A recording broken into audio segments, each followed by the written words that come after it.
If you, welcome to the city council meeting, if you can't hear me, then, Val said she'll take over, so just raise your hand if you can't hear. So, with that, we'll, take the roll call. Larry? Here. Ross? Here. Val? Here. And Scott? Here. And the notice of the meeting has been posted in 3 locations, and it's also been in the Wakefield Republican. The open meeting laws, we have some pamphlets on the table. If you're interested, you can take it and have it.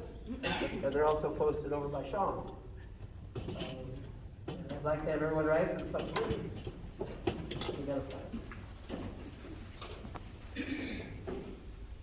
I pledge allegiance to the flag of the United States of America and to the republic for which it stands, one nation, under God, indivisible, with liberty and justice for all. Thank you.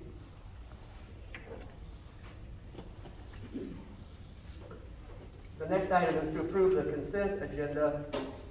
And Larry, you want to take something off the consent agenda? Yeah, I'd like to pull the civic center board so we can discuss that. Okay. Do we have to do a motion for that? No? Okay. Then with deleting the civic center board, so we may discuss the situation there at a little bit fuller, then we ask for a motion to approve the consent agenda. So moved. Okay. Ross? Aye. Val? Aye. Scott? Larry? All right. And then we would be to the item to talk about the civic center, Larry. Okay, civic center.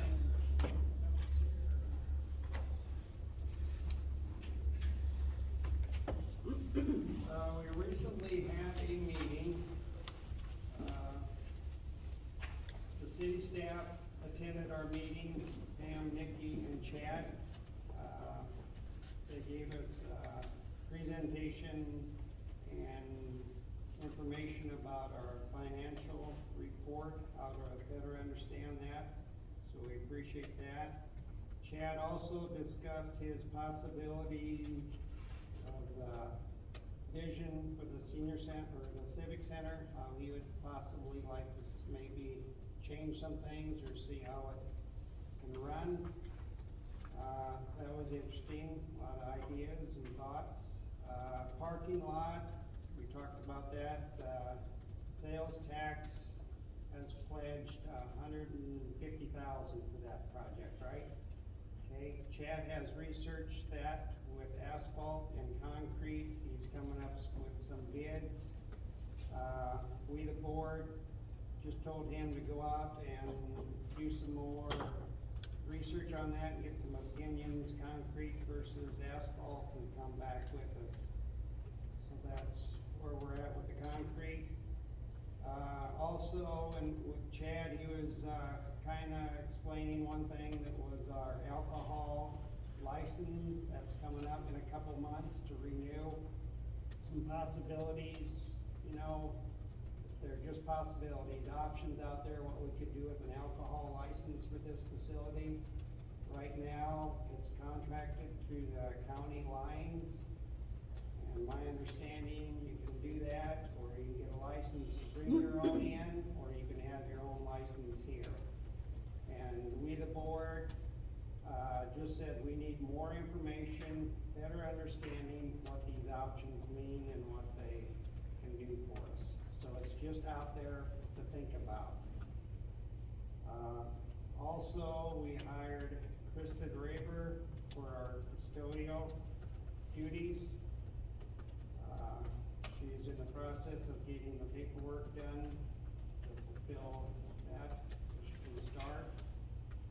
And on the downside, Tammy Mogus has resigned as our manager. Visited with her today. She is, will stay on to assist us until we find out the direction we want to go with a manager's position. So, on that, it just came out today. The board will sit down possibly next week and just think about things, what our options are out there, and go from there. But so, anybody got any other questions for me on the civic center? Do we have to approve that report? So we need a motion to approve, the Civic Center report?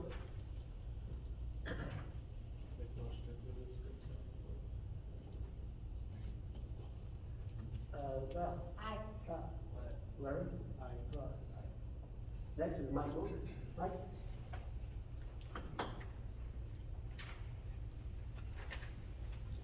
Slide pump is about 3 to 4 weeks out still. Once it is completed, they're gonna be coming in, they will, after we install it, they will align it, so it runs, the correct way. GPS mapping is almost done, got a few more things to do. And when anything new comes into the city, utility wise, it just needs to be added to the map. It's been good to get this close to completion anyway. It's been a good source for us to use right now, instead of a map from 1967. Well 4 repairs have been completed and just got the final test back today. And it's ready to go, ready to be running. I'll fire that up first thing in the morning. We're still waiting for a decent snow cover to burn the tree pile. I know we need the water, all that stuff, but if we don't have to push snow again, I won't care. I can guarantee you that. And then the fire department is scheduled to tour the light plant on, I believe Monday it is, just to get a better understanding of what they might run into in case there's an emergency there. And it's a possibility that, we'll go through with them. We're not gonna be running or anything like that when they're there, but, just so they can have an idea of what they might encounter if they do get into there.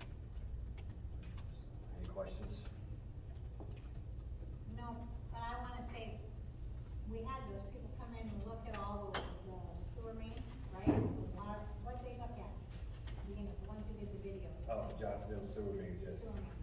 And because of that, we found some information that we needed to fix the problem. And Mike picked Poe on the map whenever we need it.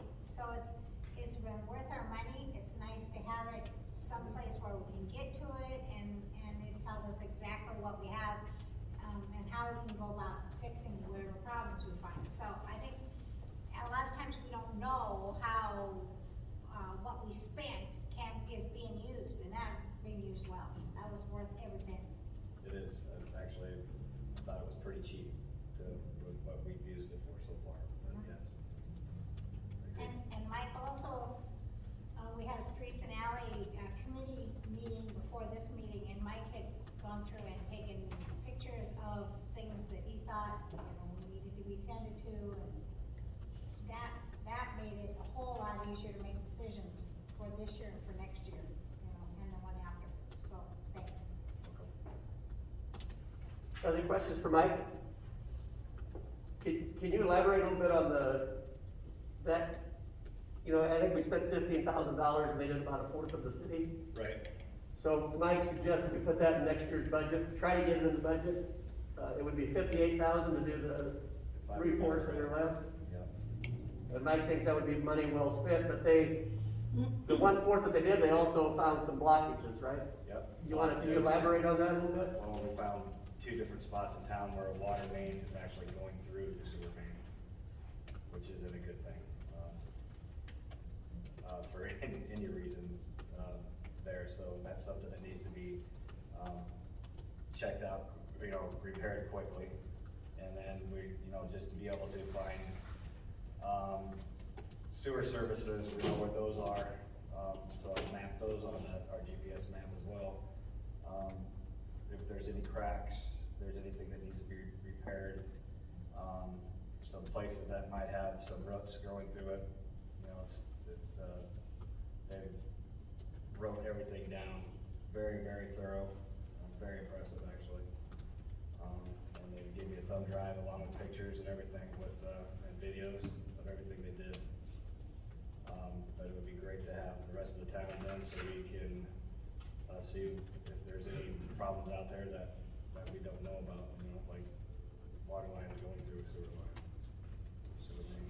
They found, I was talking to one of their workers, and they found blockage up at the school where the kids had put the sticks through the manhole cover. Yep. And it was completely blocked, and he said we had a heck of a time cutting, they put their saws down there and cut and he showed them the pile of sticks that they had. Yep. And there were also some blockages from the school to down, I believe that would be 8th Street. Set between Yep. Main and Johnson, I think, that. Yeah, right in there. There you go. So they not only, gave you a good idea as to what's under there, they also Yep. cleaned it.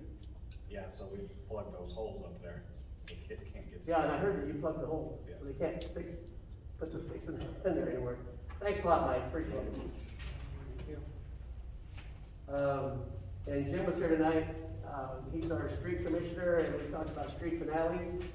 Val, can you kind of give us a little bit of information on that? We went over the pictures Mike had and the list that he prepared for us. He had highlighted some of the things that he thought needed more immediate attention. And we have 3 things we wanna try and get done yet this year. 6th and Main, that's the big dip. That was something Chad had already talked about, and that is also one of the places where Mike says there is, the water main kind of going through the sewer. Yeah, I mean, it's safe, we can still drink it, but it needs to be fixed. So, we're gonna be doing that, at the dip, and it's gonna be a mess, and but the good thing about that, we won't be spending all our streets budget there, because it's also water, it's also sewer. So, we'll be able to split the cost a little bit more evenly and help reserve a little bit more money to do the other 2 things that we really wanna do yet this year. The second most important item that needed to be dealt with is the intersection at 2nd and Highland. We would like to, pave them, with cement. Some of them are just horrible. So that one, we definitely wanted, it's Jim's. I guess that's our thank you for his 18 years of service fixing the street, but, and then the other one that we really wanna do yet this year is at 4th and Highland. That's Betty Soderberg, Betty Schwarten, and, that main intersection, that one's pretty tough. And they keep trying to fix it, and it will not carry over for more than 2 or 3 months. So, that's something we wanna try to do. I mean, if we can get those 2 things out of our budget this year, with the third, the big one to begin with, that one has to be done for sure. We wanna try to do those 3, and next year, we have 3 things also set up. We're gonna try and do a different kind of CDBG survey that is targeted to a certain project, because we don't always get really good responses when we send those out. So we're thinking we're gonna work on 3rd Street, down 3rd Street, and when we hit the Care Center corner, that intersection's horrendous. And the whole street in front of the Ash Street is bad. That probably should be paved as well. And it should curve around the corner of the Care Center to the south and past their delivery area. And Tracy had talked to us about that one other time, that maybe they would build in replacing some of their cement as well. And if we try to get this going maybe next year, that would give them time to plan, because they've got a lot of stuff in their budget right now. But that would help them maybe with the project, and if we can get the CDBG funding, that would help us tremendously, because streets are expensive. So that's one thing that would maybe be down for 2023. Another thing, is the chunk that goes to the cemetery past Rodney's house. That one is also falling apart, and it will not hold cold patch, as they say. So that would be maybe a half a block or so there, maybe a full block, depending on what we can afford to do. But that would also be on task for 23, and the other thing for 23, there's a couple of places where the storm sewer covers, where the water runs in, is really getting chewed up by traffic, and Mike's gonna try and clean those up, like 1st and Winter and 1st and Main, so down around Cubby's kind of. And we're gonna see if we can get those cleaned up a little bit, and then hopefully they'll hold, and we'll have to bring somebody in, but that's not a job that the guys here are gonna be comfortable doing. It might take some special specialized equipment, and just, you know, figuring out how it needs to be to withstand the traffic it's gonna withstand. So that would be a 23 thing as well, and then, you know, we try to just keep the other things limping along until we can get to it, but that's where we're at with streets and alleys. In that income, level that we were above, we've been below for quite a while. That allowed us to do the street projects that we did, where we did 7 or 8 blocks at a time. The community development block grant, we qualified for it. This year, we didn't qualify, and the survey showed that our income levels were too high. And they do that by taking all of the meters, either water or electric, I'm not sure which one. And they just, at random, pick out the locations, the meters that they're going to send the survey to. And then, it's dependent upon how big of a response you get. They had a pretty small response. And the response that they got, if you have 4 people in your household, they put that median income times, they've got 4 people at that income level. If it's a person living alone, that income level just counts once. But ours came in around, I think it was 41, and it needs to be above 50. And Lowell Schrader, who's done those interviews, or had done those, studies to show that we're qualified, he said you need to go out and really do a public relations campaign with your community members so that they realize how important it is to turn that survey in. So, Lowell is coming to talk to Jim and Nikki and, next month, and try to give us some ideas as to how we can get a correct answer, but have the answer be that our income levels are at a point where we can qualify for the block grant. So, thank you very much, Val. We're gonna, if it's okay, we're gonna move item number, 33, which is almost the last item before the claim. If we can move that up, does anyone have a problem with that? And, it's a building permit, and Joe Denny is here, and we need to approve that building permit. And I don't know who all looked at it, if you looked at it, Nikki? Jim and I both have, yep. Okay, Yep, he's submitting a permit, for a new construction home up on South Main.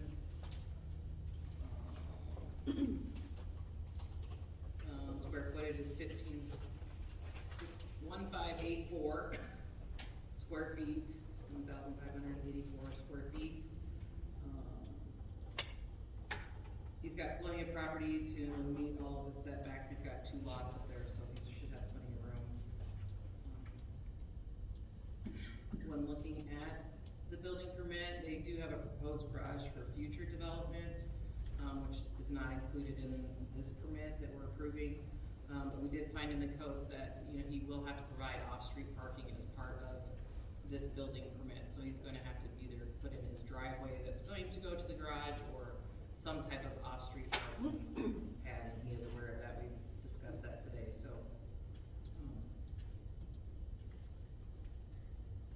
I guess other than that, Jim, No, B&B Construction, I think, are the contractors, so we're meeting with them. When you start? Hopefully soon as the ground closes. Okay. Is there any lots available up there then on South Main on the west? That's gonna be on the west side, right? right, Is there any lots? there's 2 lots still available on that 2 lots side. still there? And doesn't Leadfoot has first right to purchase next to the one he's working on now, right? Okay, Did we do that? yep, Yeah, there's an option, but it may have expired by Yeah. now, I'm not sure. I'm glad you said that, Bob, because someone just asked me today about those lots. okay. Yeah, I don't know the timing either, but I know we did agree to that. That's lot 2. 2 and 3 are available, yeah, lot 2 would be, The one that is, she's saying he has first right to. and I think in the past, we discussed lot 3, the potential for, one of Right. the straight through Mhm. as So well, that so, lot 2 would be a little larger. right. Is that something that we're still thinking about? Thought we Yes. looked that out, just because of the incline. I thought so too, but that's a question that someone just asked today, so we do need Yeah, some yeah. clarity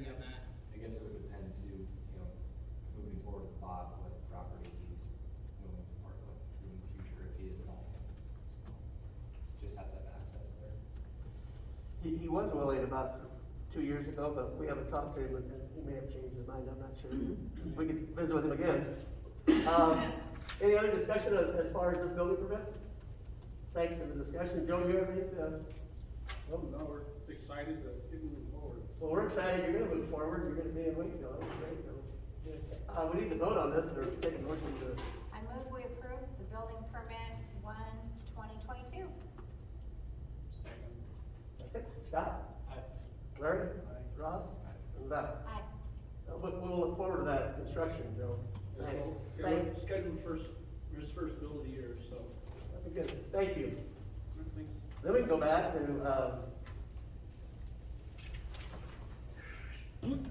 public hearing for the city's comprehensive plan update. And everyone's read the plan, I'm sure now.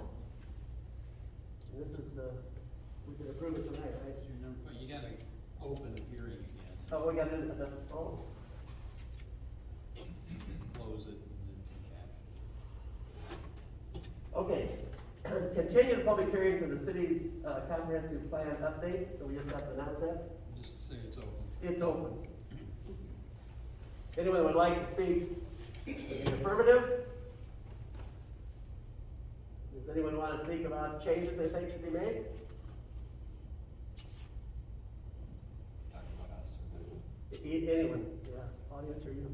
the first page, there's a few names there that, I don't know if those need to be updated at all. As far as the planning commission and CRA. Oh, good idea. I don't think it gets updated because the whole comp plan isn't being updated, it's just an update to the comp plan, so. Gotcha. So should it be updated or not? Can't it be updated? It can be updated every year. Oh. So I didn't think there were any changes.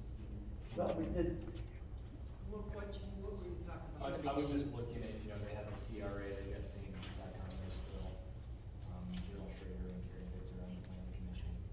I didn't know if those names needed to be changed or not since they're not. Kind of on the index or the front of it. Yeah. you can put the new people on there. Yeah. It's good, it's good. We'll just make sure that's correct, so it correctly reflects who's on the Right. CRA.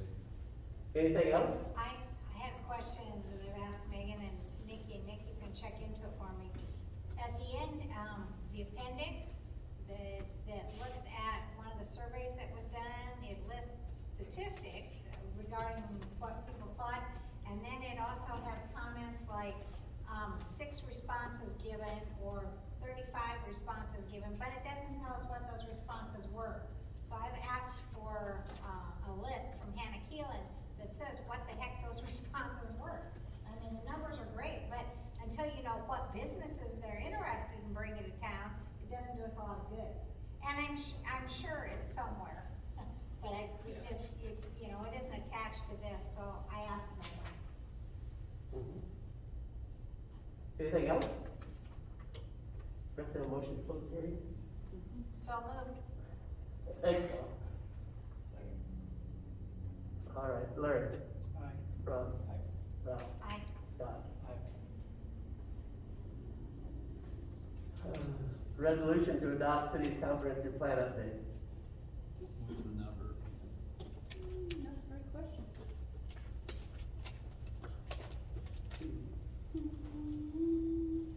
3/2022. You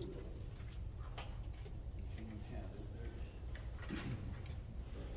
there. A resolution of the mayor and the city council of the city of Wakefield, Nebraska. Whereas after a hearing held on the 12th of January, 2022, and this hearing was continued to the 9th day of February 2022, the city council of the city of Wakefield, Nebraska finds a comprehensive plan update for 21 through 31 is adequate for the purposes prescribed by law and that the same should be approved. And then it just has us voting to approve it. Sign it. You guys haven't approved it yet. I move we approve resolution 3/2022, the comprehensive plan update. Second. Ross? Aye. Val? Aye. Scott? Larry?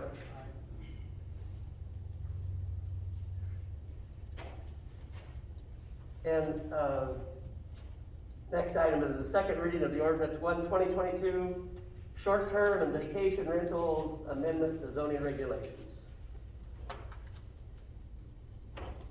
And have you guys read all of that?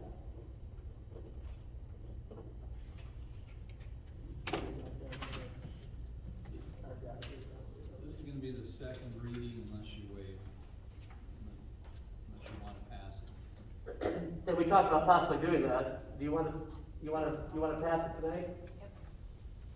Um, So then you need a motion to waive the three reading, or this second and third. Yeah, this is our second reading, isn't it? Yes, So we just waived the third reading. right. It was interesting here, though, that how they came up with the number of occupants. You have 2 times the, and then you can have, I mean, it's kind of interesting. You can have, if you have 2 bedrooms, you can have 4 people plus 4 people. Is that right? Oh. I think that's right. That's, Uh-huh. I was, yeah, it's interesting. Anyway, we got a motion to waive the third reading. Motion to waive the third reading. Second. Val? Aye. Scott? Larry? Aye. And Ross. Okay. You need a motion And for now- final passage. Yeah, now we need a motion to pass. Motion for final passage of ordinance 1-2022. Second. Val? Aye. Scott? Larry? Aye. And Ross. So should I sign this as well? I have a whole bunch too, Yeah, otherwise Paul. she's got the- I've got them, Oh, we'll do it okay. afterwards like you usually do. Do it at the office tomorrow? Yep. Okay.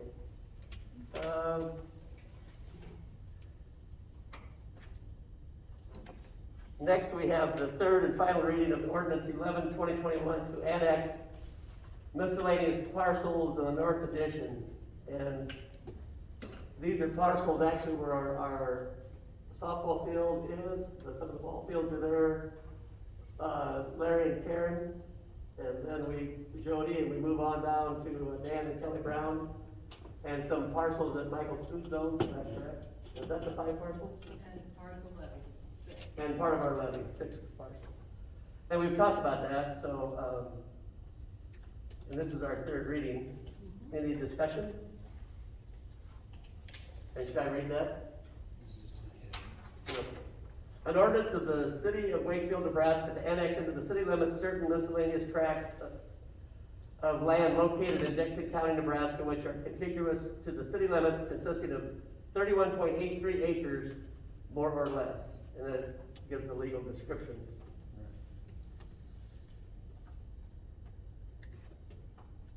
That's how you have land right there. Maybe. So, So we just need a motion for final passage. we need a passage of ordinance 11/2021 to annex miscellaneous parcels in the north addition. I make a motion for final passage of ordinance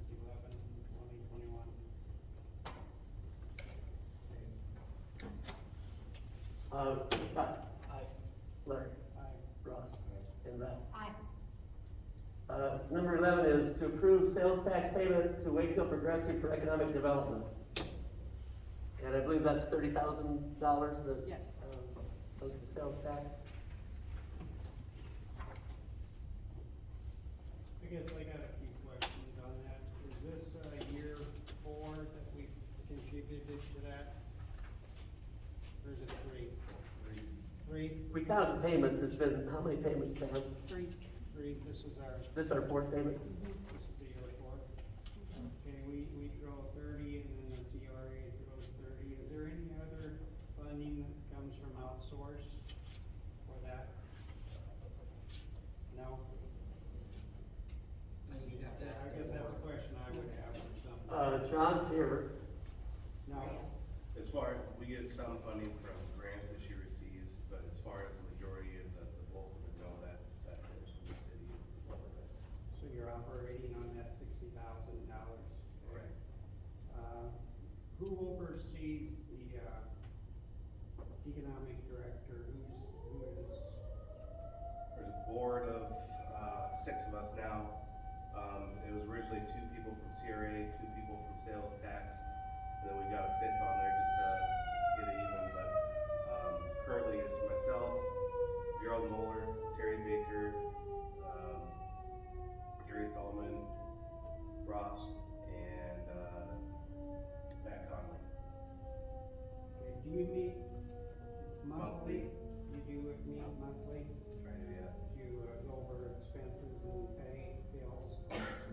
We don't have any bills. Yeah, we haven't had many bills, to be honest, but yeah, when we do that, yeah, some 2-person signature on the checks of the board members. Okay. So I mean, Wakefield needs an economic development director. We've seen her report, so thanks for the report. That was interesting.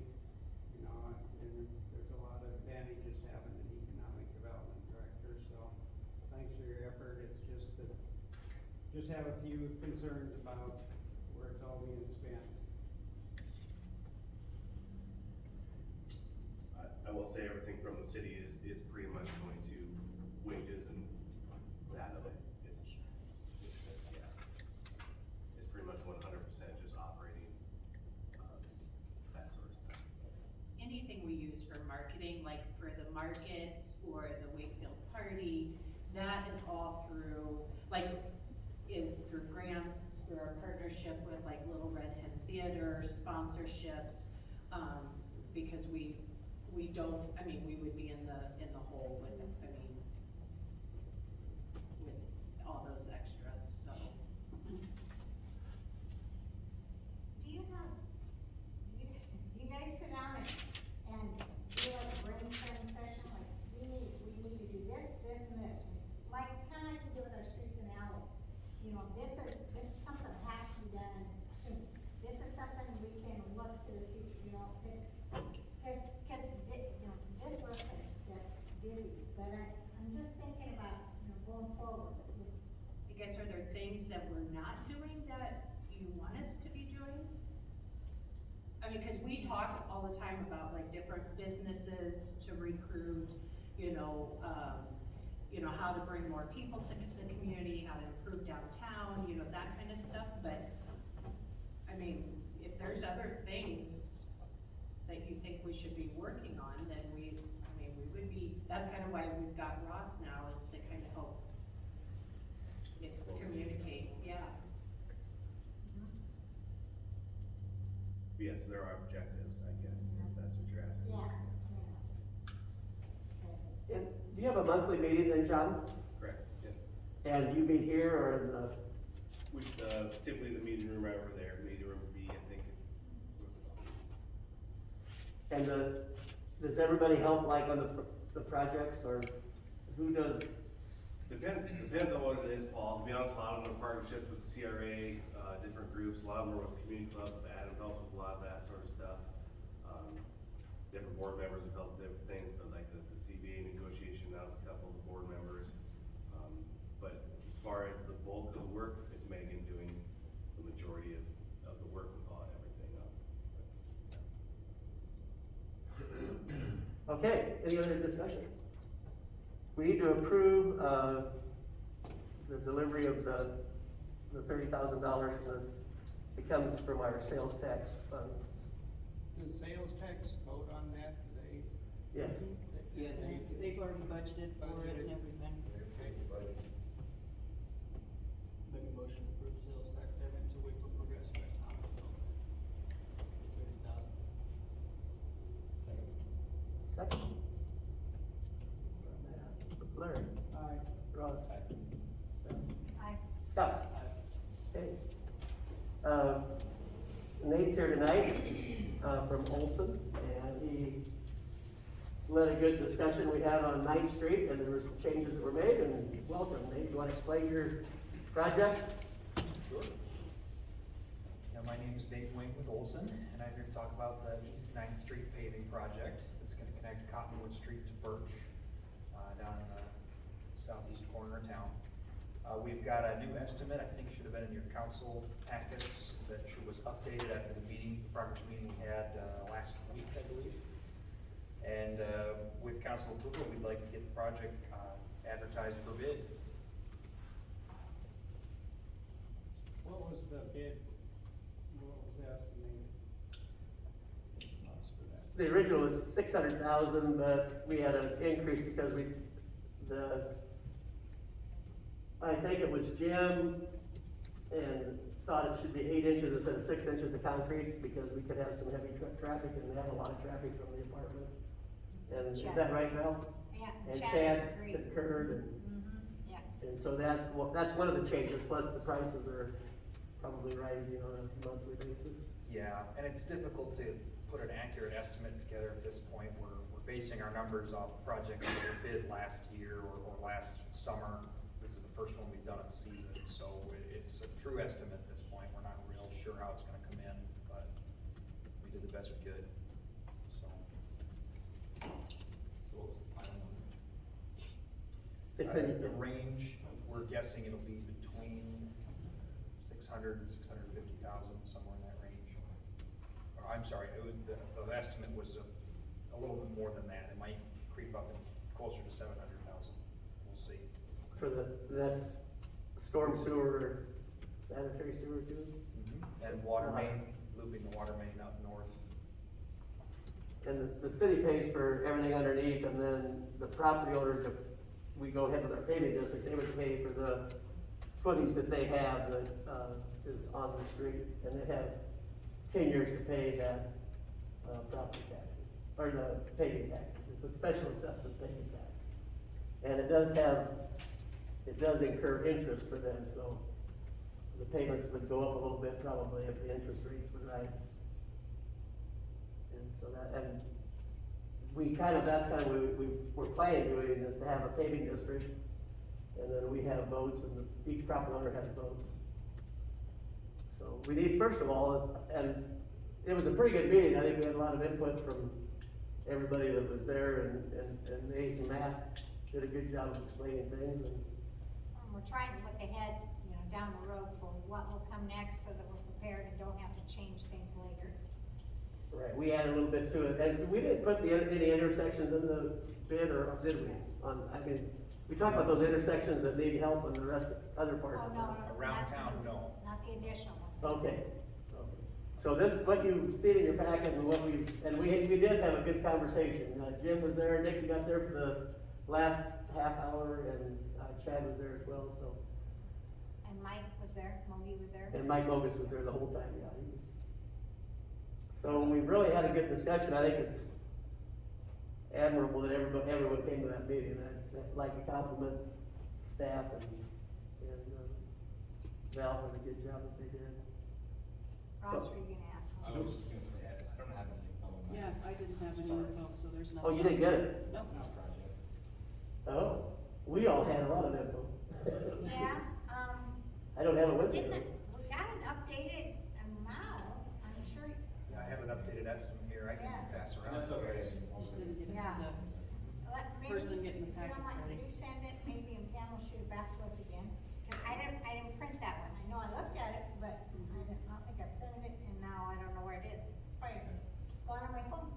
Can't forget, other than the paving district, what's our funding source for the street? I think it's, CRA's committed funds to assist with that, right? Sales tax, CRA, and Uh-huh. street. Uh-huh, it's true. yeah. And it's going out for bid, and then when do you expect to start doing it? Will depend on weather a little bit, but if we can get, bids in, I think the date we have tentatively selected is the 7th to open bids, which I think is a Monday. So hopefully, if the numbers come in good, it could be approved at the council meeting that week. Once it's approved, we'll have a meeting. I would guess beginning of April, we start construction, if weather allows. And the sooner we get it out to bid, the better chance we have of having a higher number of people bidding the project. Because Pick and Perry want it done, so we definitely need to keep moving as quickly as we can. But you think we need all 3 weeks to get a decent amount of bids, give the people time? It's taking them longer. It gives the contractors a little more time to calculate their bids. Yeah, we always try to shoot for 3 different publishing, so 2 full weeks of time. I think the minimum is 10 days, if I'm not mistaken, you have to advertise. Yes, yeah, that's what we're shooting for. It could be approved next meeting.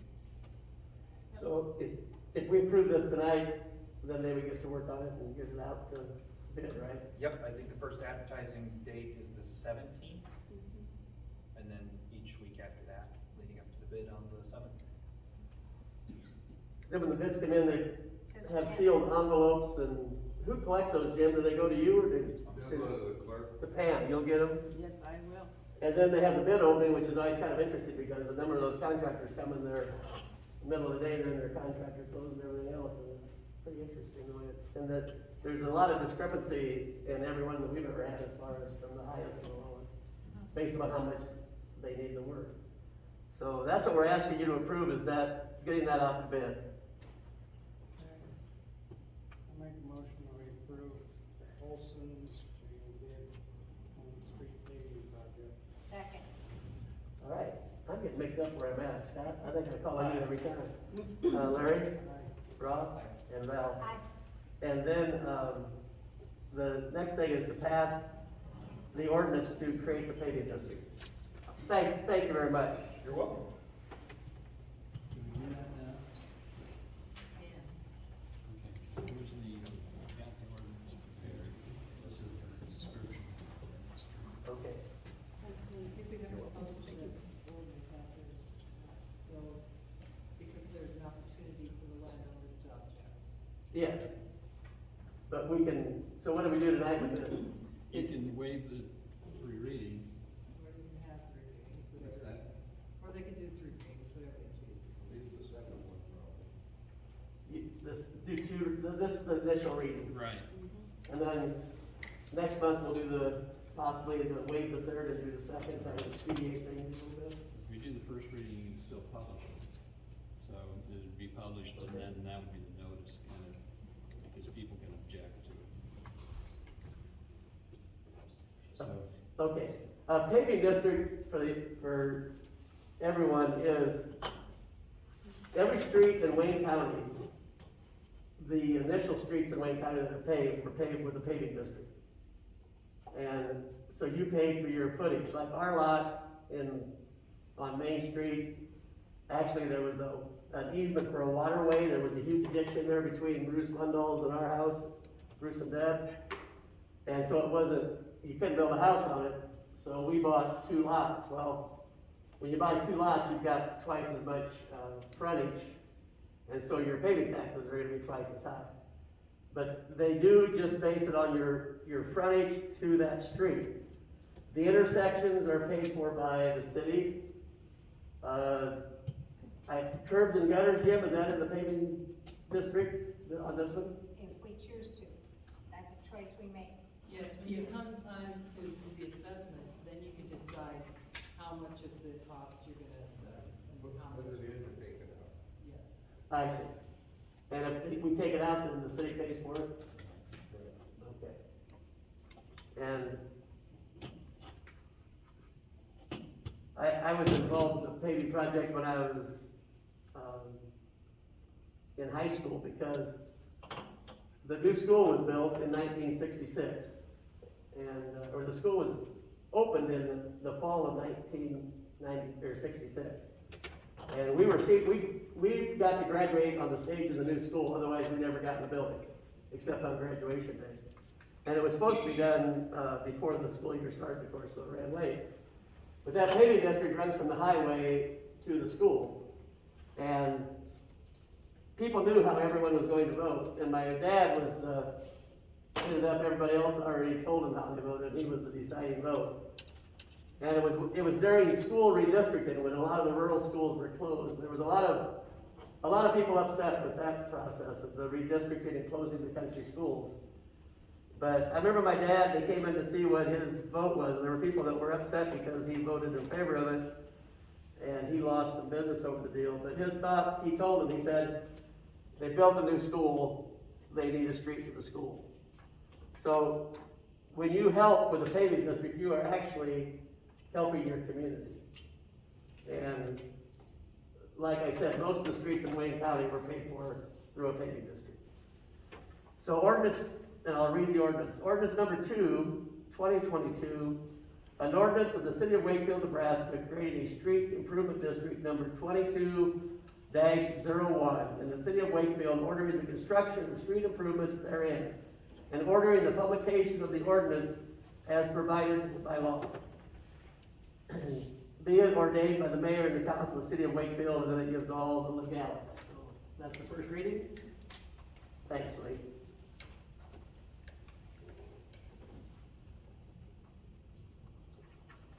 And we've got the next item is approval of LD 840 loan for Oak Street Market. And that's for Norm's, expansion. Oak Street Market, And this is sales tax, and so we just have to approve the loan, we don't really have to read anything. The loan is how much, Vicki? He's requesting a loan for $25,000 for the construction of the expansion. It's gonna be a 10-year loan with yearly payments. And there will be some type of collateral, we're still working that out, but there will be a lien on something. And Norm has done some other projects in Wakefield, and he's done a good job, so I just asked, we make the motion, someone makes a motion in a second to approve I LB move to 840. approve, the loan, for the expansion of Oak Street Market using LV 40 funds. Second. Thank you. Do you know what's he gonna do with the expansion, or what? He is expanding, so he has more food, and that is one of the things that he's doing. Grocery stuff, or? Yes. And he said he would like to at some point add some tanks and gas, some gas service. And he would really like to get the building behind him so that he could have space to do other things, but he hasn't been successful getting that property, so. So we got a motion and a second? Ross? Val? Aye. Yeah, and Larry. The next item, number 15, has come up several times, and it's establishing per diem rates for mileage and meals for city employees. And there was some research that was done, I think I've got it here. The per diem rates for Nebraska is standard rate, and it's around $60 a day, and that's $13 a day for breakfast, $15 a day for lunch, $26 a day for dinner, and $5 a day for incidental expenses. And it brings the total to $44.25. No, sorry. $45.25. 59. It's still gonna be 59. That 44.25 is something different Oh. altogether different, so Oh, that's not the same. ixnay that column. So it's $59 for those, $13 for breakfast, $15 for lunch, $26 for dinner, and $5 incidental expense. And the reason we bring it up, the biggest reason is, it's kind of a headache in the office to get all those individual receipts. And each month Pam has to go through all those and verify that they're legitimate expenses. And once in a while, like, I think once or twice, we've gotten per diem that has been just pretty high. So we've talked to people for the last year or so, and they thought with the new administrator, it'd be a good time to just set a per diem rate. And if we set the per diem rate, then you also will check your different conventions or your meetings that you go to, and if part of your registration includes one of the meals, then that meal would be taken off your per diem. And we've talked about the fact that there's two ways you can do that. You can wait for the person to turn in their expense ledger as to what, and the receipts, or you could give them the $59 before they go to the convention or to the educational program that they're going to. I think this week we had people, I know Mike went to a deal where he had to be to get certified to be able to spray chemicals. And you can get the cash beforehand, and we wouldn't have to worry about the receipts, is that right? I don't like that particular, way of doing things, I'll just be honest with you, because I like to have the council look over claims, sign checks, all of that kind of deal. So to me, sending money ahead of time, I just personally don't like that idea. Okay. So you would rather have the receipts? I don't mind having the receipts, but I just don't feel right giving somebody money to go to a class when anything could happen and they don't go to the class, or something happens and then we're gonna try and get money back. There's just a lot of issues that could happen with that. I would rather have them fill out an expense report like we've been doing and then give them a check. But it's easier to know how much you are going to allot, because some people will go, well, it's hard, you guys know, going out to eat is difficult to go anywhere for probably less than $10. Well, then your evening meal is even more expensive, but how expensive is expensive? Are we gonna allot $20 for somebody to go out for a dinner meal, or are we gonna allow $15? Are we gonna allow 30? It would just be So- easier to have a consistent So if they number. turn in expenses though, and they've only spent 52, then they get 52? They get 52. Okay, so we'll max out at 59. So do you want the receipts also then? Just- I think we should get them, because it's again another way of checks and balances. Otherwise, I'm just taking your word that you spent $13 at McDonald's. And if I buy a $45 steak, then I'm not gonna get paid for it, right? That's okay. Depends on what you guys decide. You'll get $26. Right. It depends on if you're gonna go on a daily rate, because I know there was talk about doing just a flat $60 for the day, you can spend it how you want. Or are you going to do it like what the state recommends and allot certain dollars for certain meals? Well, I think, you know, we're bringing this up because we think we should allot certain dollars for certain meals. And if they come back with a cost of, $59, you know, that's the limit that we're gonna pay. Right, right. So if you decide that you wanna go out for crab legs and it's $45 that evening, you know, and you've already allotted money for your breakfast and your lunch, you're only gonna get paid to that $59. You're responsible for the excess, in excess of that $59. And then, depending on the event, if you only have to be there at 4 o'clock, that would be one evening meal, Mhm. right? So that would only be 26 for that first day, say, and the same Yeah. thing coming back, it's only for the, right? So like when You I don't go have to to clerk track. school Yeah. in March, I know I already have some meals that are going to be provided for me. Some noon meals. There will be an evening banquet, that meal will be provided, so I wouldn't need those monies for that evening meal. But it's going to take our employees talking with me and saying, this is what was going on and so forth, you know? If I only spent $10 for lunch, will I get 15 because that's? No. That's not how I take it, but that's up to You're the allowed. council. You're allowed up to a certain amount. You're allowed up to $15. That's how I take it, but you guys have to make your own decision. But I need to know exactly what you want. Unless you choose to skip supper, then she can get paid for the whole meal. All right? I mean. Because see, that's the issue, Yeah. because that's what's going to happen. There are people that don't eat breakfast. There are people that don't eat lunch. It's an allowance. It's Yeah. easy to spend more than $26 for supper. So some, like the county, just has a max, I mean, you can spend $30 for supper, but if you didn't eat lunch, you know, you're still, so they would still pay you. And then you don't, pay for alcohol.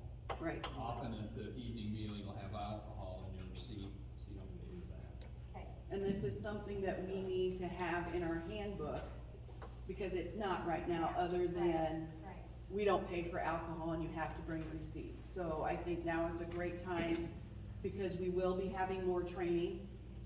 that we are very explicit on our expectations and what we are willing to give our employees. And you're comfortable taking the extra time to work through this after get it set up, it's not a big deal? Okay, I don't know anything different. okay. You know what I'm saying? Yeah. It's just, this will become routine, so. Okay, So it's all city employees, fire department members, when they go off their That's classes? up to you guys. That's Because fire right department now- separate from us. Well, the rescue unit is separate from us, but we do This is for things- full-time employees. Yeah, that's what I was The just fire gonna say. department kind of can choose to do what they want. Yeah. Okay, Another option is to give an allowance for every meal that you're gone, and you don't have to bring the receipts. she said she doesn't like to do that, so. I don't know what our auditor will You're expect talking from us. about ahead of time, but you can do Right. it after. They can come in and say, we had lunch and breakfast, and you give them You just pay. $13. But they gotta have, I think Pam wants the receipts. The way we do our accounting, and there are, you know, we talked about this, there are cases in our area, Iowa, South Dakota, Nebraska, where there's been thousands of dollars that have been taken from local communities. And I think we're just, when we went to the League of Municipalities and we listened to the auditor there talk, the state auditor, assistant state auditor, he said that he showed us where someone had taken over supposedly over $100,000, and there wasn't one person that looked at the receipts in their city. And you're just it's kind of like putting candy out there in front of a little kid, you know, there's nobody checking, and I need money. But now, since that time, Val goes over every receipt. First of all, Pam goes through every receipt. And she usually has questions, but she doesn't notate it until we go through it, and then when we see it, we'll ask Pam, and she says, I saw that too. But then Val goes through them and I go through them. So we got 3 people that are checking every invoice. I mean, it takes a long time to do it. But I think that way, we have seen invoices that have had mistakes where we've saved hundreds of dollars, just not fraudulent, just the fact that they made a mistake in their math. Or they charge us sales tax, or, I mean, Val, what are some other ones you've seen? yeah. In this case, though, wouldn't it be easier just to eliminate the receipts and say, here's 3 $20 bills? Well, that's what I was saying, but So, but the thing is, we don't keep cash on hand. Okay. So how do you want me to do that? If we don't keep cash on hand, I have to have a check. You should do it after they come back from the event. Right, that's what he's just saying beforehand if we do it. Or after. It should be. But to me, it's gotta be a check, it can't be It should be cash. a check. I need a paper trail of what was given. Most of the times, if you're going away for some type of workshop, you're staying in a motel, there's usually a continental breakfast. Mm-hmm. A lot of the times, the workshops have lunches, so most of the time, you might be out the supper meal. Come back with a receipt, you get paid for it, it's that simple. and Jim's done a good, he's done a very good job of that over the years, so. And our guys are used to it. I mean, it's not gonna be anything different other than if you set a limit. They're used to bringing their receipts back. So, I think it's a good idea. We've only had a couple of times where it's been, Val, you back me up on this, a couple of times there's been a really high total turned in. And we thought, you know, we've got new people, it would be a good time to start it and get on board with what the state does. And part of it is the auditing too. He's very careful about what he looks at, and we Yes. don't, we don't wanna fall out of line. And it's easier to plan, Okay. budget wise. in the end, it's on me, because I'm the one that's writing the check, I'm the one that's saying, yep, and then you guys look at it, and then you as a council approve it, but ultimately, it's gonna come back to me. And to me, it's been very impressive, the job that Zach did and the job that Pam does. Thank you. I mean, they were on top of, they were really on top of things. As I go through checks and look at invoices and things, and they've already checked, I mean, they've used color codes to figure out who spent, who got this for the pickup, who got this, and it's, believe me, it takes some time. And I would encourage all the council members to come in sometime and look at it, so you actually understand what we're doing. I know it might not interest you one iota, but I also think that if you understand the process, that is beneficial. I think so too, and I think it also would be good, I don't know how you would feel about it, Jim, but you think that, you look at a lot of receipts, and I know, but I think that would be a good process to get started, is to have our administrator go through the receipts as well, because you can learn a lot from those receipts as to where your money is going, I think. But tonight, we just wanted to throw that out there, and I don't know if you wanna make a decision tonight. If you do, the gas mileage reimbursement was, right now is set at, 58.5 cents per mile, and that's something that is straight across the board. I've already been paying that since the beginning of the year. So, and I would prefer a decision to be made tonight regarding mileage and meals, because we do have a lot of events that are coming up here within the next 4 to 6 weeks, and sooner than that. I move we establish, per diem rates for mileage, following the recommended state, federal guidelines, okay? And meals for full-time city employees at the rate of maximum $59 a day. And receipts, I don't know, yeah, say that, receipts have to be turned in to get your money back. Do you want it broken Broken down down? to 13, 15, and That's 26? right. Yeah, just gonna I think, ask. yes, I would, 13, 15, 26. any more discussion? Oh, that's not even weird. Any other discussion? Yeah, I've got a second, Val's motion. All right, we got a vote on the Ross. Val, Aye. Scott, and Larry. All right, thank you.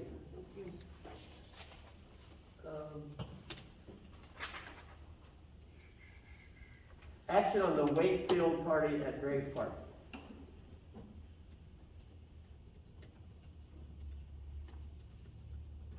Discussion? Well, I'll start it, you know, I've thought about it, looked at it. A couple of things that I think about is, the park versus the civic center. It was held here last year. They're both outside venues, and my opinion on the park, I don't see many positives besides using it at the park for the area. To me, it looks about like the same. I'd have a concern about, restroom facilities inside. Just using the concession stand would be a problem I would be concerned about with the usage and, overflow problems that we have. And the other thing at the park would just be the security and, a little thing, we could change the liquor license, but we've never had liquor in the park before. What would that look like? Positives for the civic center, we had it here last year. It's got a nice facility inside here to be able to use if the weather does not work out. And we're promoting the facility. And I just think that I would rather see it held here, and I would feel better if it was held here than versus the park. Because we have a liquor license in place here. That's my thought. Somebody's got to convince me that the park's better than this, and I'm not convinced. I thought last month she said that, the reason that they were looking at the park instead of the civic center is because the 9th Street paving project was going to be going on, so there wouldn't be any parking down here. And this area would be a mess. Well, 9th Street's way over there. I don't know about parking, but what the plans were last year, Megan's here, was I thought the parking was gonna be out here and possibly at the school, and there's gonna be shadows or possibly at the park, and there's gonna be shadows. So really, on-site parking here was possibly max it out and then go to other places, is that correct? Yeah, we only had VIP parking here, for very few people, and then we had everybody park across the street in the empty lots. But they did have to come in through the 9th Street, and drive down because we don't have any other entrances to those lots over there. The other thing you mentioned, having it down at the Civic Center is we really would like to be able to profit from that liquor sale. Because that's part of how we're hoping to build this is through doing that. And if we do it here, it obviously costs me money because I have to pay for the facility and I have to pay for bartenders and, I think there's a $50 fee to have them here at all, to have County Line here at all. So that's one reason, and I don't know, standing on rocks, and those great big rocks out there wasn't fun. Anybody that was there can tell you, but just trying to, again, change, I don't know. The vibe wasn't meant to be like for downtown, because we've talked about that. It was meant to be more of a outdoorsy festival type concert, something different from what's happening in other communities in the area, or in Iowa or South Dakota. So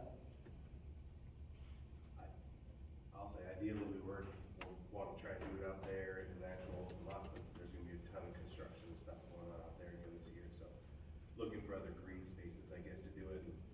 The park, to us, I guess, at that point seemed like a nice venue, something like that. and we can get porta potties. I don't think we're gonna have any more people than we will at Midsummer Classic, to be honest.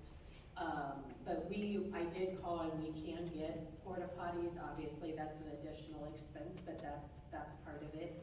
And we've already got the security lined up for the night. So, and last year, again, people that were there can attest to this.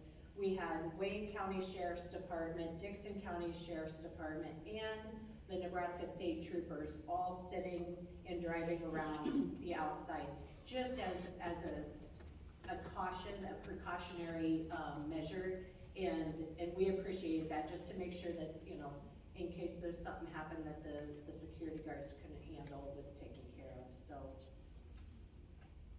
Like, Adam, you make a say? Are you involved in the Wakefest also, right?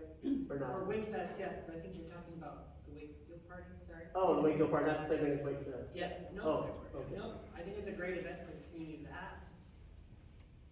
Just trying to figure out the place to put it, hold it. Yeah, I mean, I will say I wasn't able to attend, but I did talk a lot about the logistics because of my past experiences with Megan, and I don't necessarily see this as an ideal venue for an outdoor concert. I think a larger, yeah, I think a larger green space with more accessibility and space to spread and the ability to structure and logisticize the event around the specific needs of the event is better for the event long term. I don't think this is a sustainable solution for the event,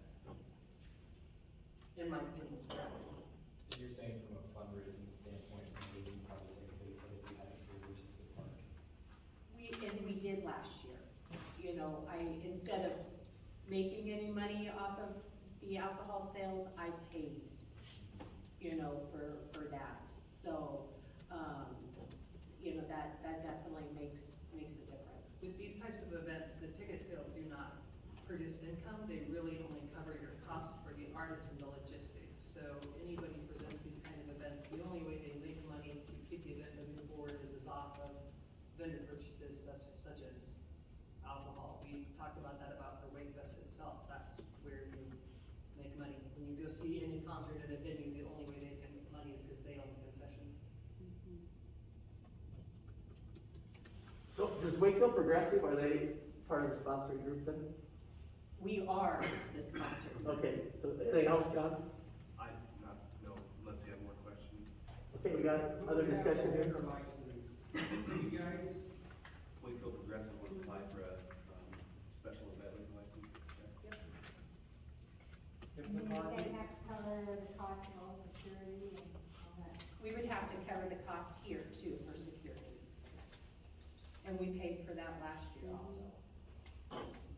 if the parking lot was paved by then, would that be a plus for you?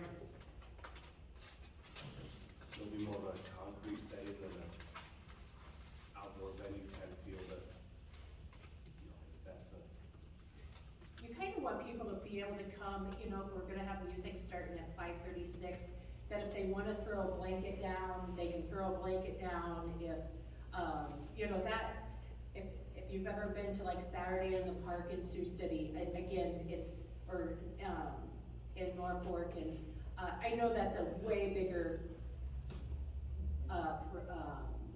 show, but that's kind of what we're going for. We want people to chill and stay and just have a nice evening, so. So what's your plan for, parking down there?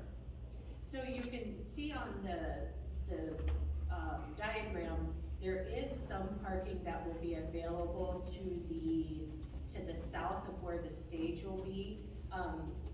Yep, where that dotted line is, that area will be for parking, just like it is now for, events down there. And then, I'm not quite sure, you know, how far we'll come back, or sometimes you don't know until you actually start putting the stage in and stuff, how things are gonna fit. And then we will probably use the school, talk to Peters, maybe see if they would be willing to let us park, on their property. None of those conversations have happened yet, though, with private individuals, until we know for sure where we're gonna be. So I see 1 is the stage, 2 is the area where you're gonna plan, and 3 is parking, correct? Yep, just an approximate right in there, yep. We may actually move a little bit further south, just so we have a little more shade, and, again, it'll depend on electrical outlets and all of that stuff too. You haven't visited with the Peters, any? No, I have not. Property, and what their opinion would be with, And, I mean, we may not need them for parking either. We may be able to, just shuttle everybody, so. I'm not opposed to trying it out one time and just see how it goes, and I don't know, you're either gonna do it here, I don't know, see how the alcohol part goes in the park. I'm not a huge fan of it, but I'm willing to give it a try and see, in my opinion. You're not gonna know unless you try it out, I guess. so it's gonna be at the park. If the weather's bad, it's off, then you're not going to reserve this for backup? No, I think we won't reserve this, but if it were available, I mean, I wouldn't ask. And, I mean, I don't know, I guess that'd be up to the board on if they would want to pay for it or not, whether it. we probably won't hold it, I guess, if someone Yeah. else wants to come, but if it ends up being a weather thing, and we come down here, then we'll obviously pay for it. So, if there's nothing going on here. Yeah. My question on that is, if you're going to have this for backup, the people that will have the liquor license are gonna have to have alcohol heads up. I mean, it's just something you can't say 2 days before. Well, and I can't do that Change either, that. because I'm paying for alcohol up front also. So that would have to be something to be discussed, because I will have already purchased alcohol for the event down there, so. Ideally, they could turn around and buy it from us, I guess, but I don't know how they can do that legally either. I don't know how all that works out, I think. We probably call the Legion. Say, hey. Although they got their own liquor license, so that, what about families? I don't, you know, I have no clue if you get any family. My kids were there. Yeah? Yep.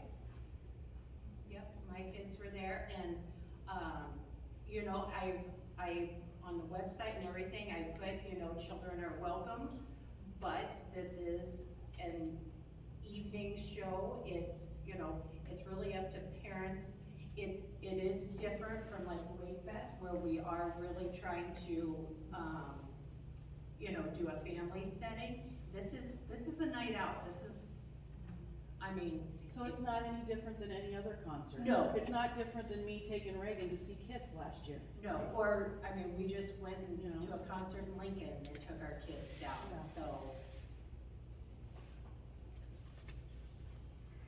So the one thing for the city would be, change our liquor status for the park exemption, No. right? You would have to just grant permission for the, Maybe my other question would be,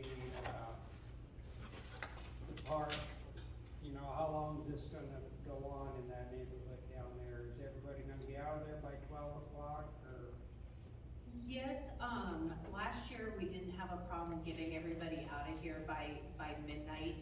Of course, again, it's the people loading up all the sound equipment, the lighting, things like that, that are gonna probably be there later than 12, so.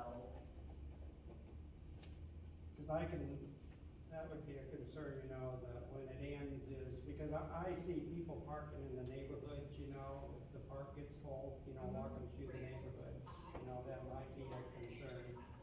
But if the last band's at what, 12 o'clock? Oh, no, the last band would probably be at 8.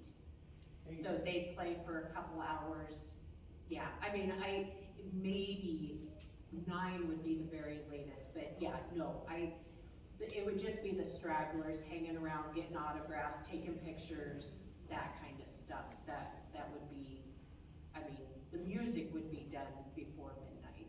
Music off by midnight? And probably no serving alcohol after, I mean, we'll put a time frame on that. Oh, yeah, the SDL requires us to put a. Pretty sure last year at the concert, the security team was getting everybody out of here. Yeah. Yep. I remember that. Yep. I guess I would like to see all that fine tuned, you know, with. And that security team does a real good job, I mean, they take it seriously. Yeah, and I mean, the More than I thought they would anyway. liquor license has to be approved by you guys, so you'll see all that spelled out in the liquor license, our time frame. I mean, Pam will have it as soon as we know for sure where we're doing it, so. And there's no other interference with the park practices, that kind of stuff? Everybody's been notified? I mean, I talked to Mike Mogus, he's good with it. I emailed Scotty, I don't know that I didn't hear anything back. I don't think, as far as I know, there's not anything Legion-wise there. If it is, then those people get some good music, I guess. It was just really well run last year. I personally wasn't there, but Garrett was part of the security team. And he said it was a well-oiled machine. People knew what they were supposed to be doing, and he did say, there was cops everywhere, Mom. So, I mean, and living that close, I mean, yeah, we had the thump, thump, thump of the music, but you know what? It is what it is. So. But last year, there was a lot of glitches, you know, for the planning that was, you know, a lot of questions. But this year, it'll be different than last year. Last year was, we were holding our breath and. It was the first year, you know, I mean, Yeah. I think anytime you do things for the first time, you learn a lot. I know I definitely did, so. So, Jim, where would power come from for down there? You know, cause that was a big panel here. Good question. Don't know how much they need. What we needed last year. Yeah. So I assume we probably pay for that again, just like we did last year.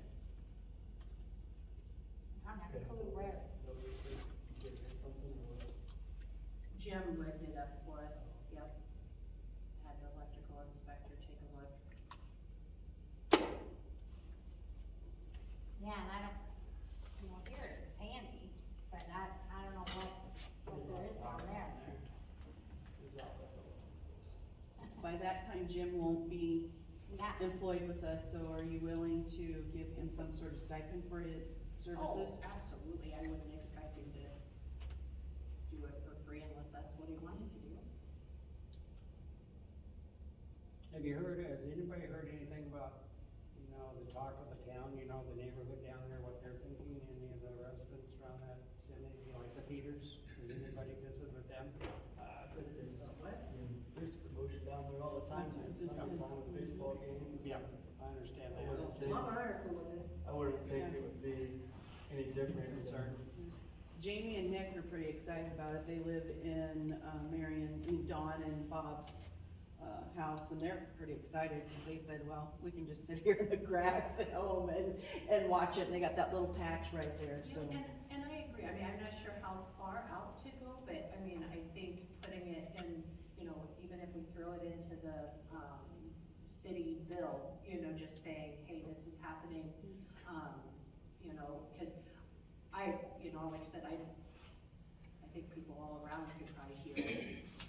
Did anybody get any comments about it since the last council meeting? Because we did also talk about it at community club, which I thought maybe would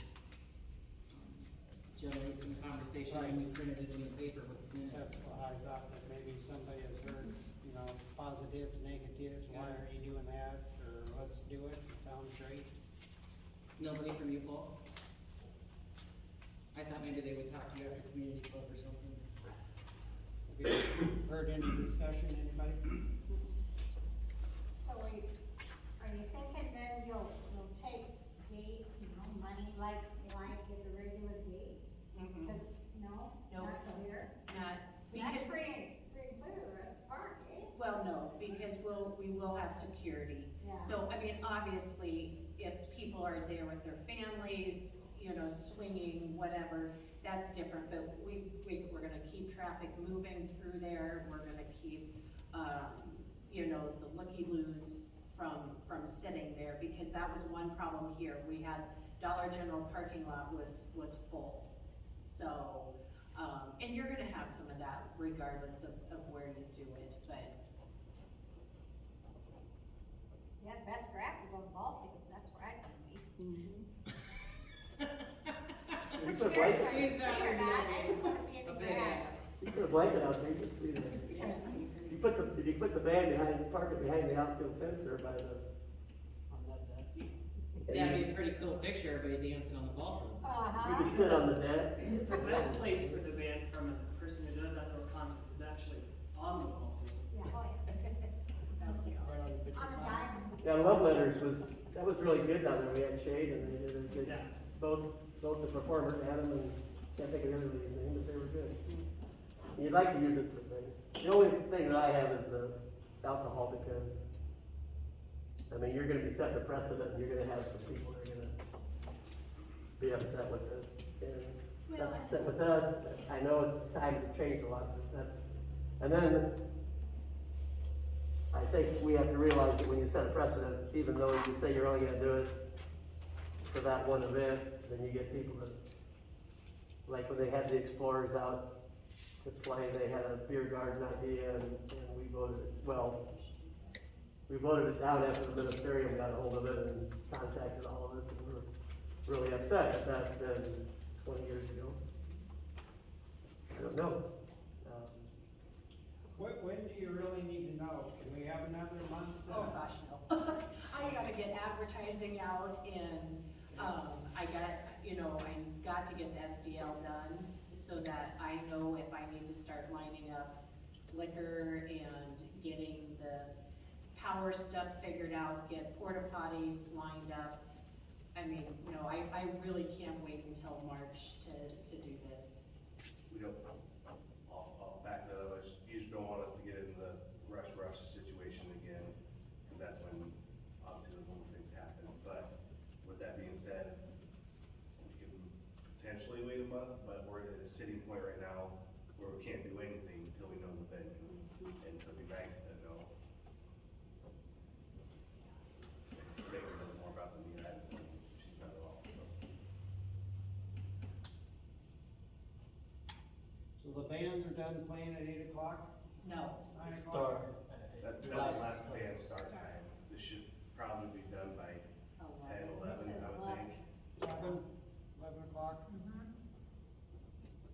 alcohol's done at midnight. Exactly, cause your SDL is gonna have a date on it, Yes, it can't go and the past time. that date, so it can't go past midnight. Okay. I would imagine we'll probably stop serving at 10:30, 11-ish. Right, whenever the music stops. Whenever the Right, band's when the done. band's done. Maybe, I don't know, I mean, we may even serve a little bit after that, just, I mean, it depends on the crowd too. If there's 1,000 people there, you're probably gonna wanna stop serving right after the band. If there's 50 people there, then they're gonna be a little easier to control and to get moving at 11:30, so. What do you think about getting the park cleaned out then? I mean, the people out of there Security will help with all of that. by 1 o'clock? Like I said, I think the only people that will be left there are probably myself, and hopefully I can get some volunteers this year to help me load up the sound equipment and the lights and the stage and all of that, so it'll just be the breaking down of all of that will be left after midnight. So midnight will be cleaned up, 1 o'clock?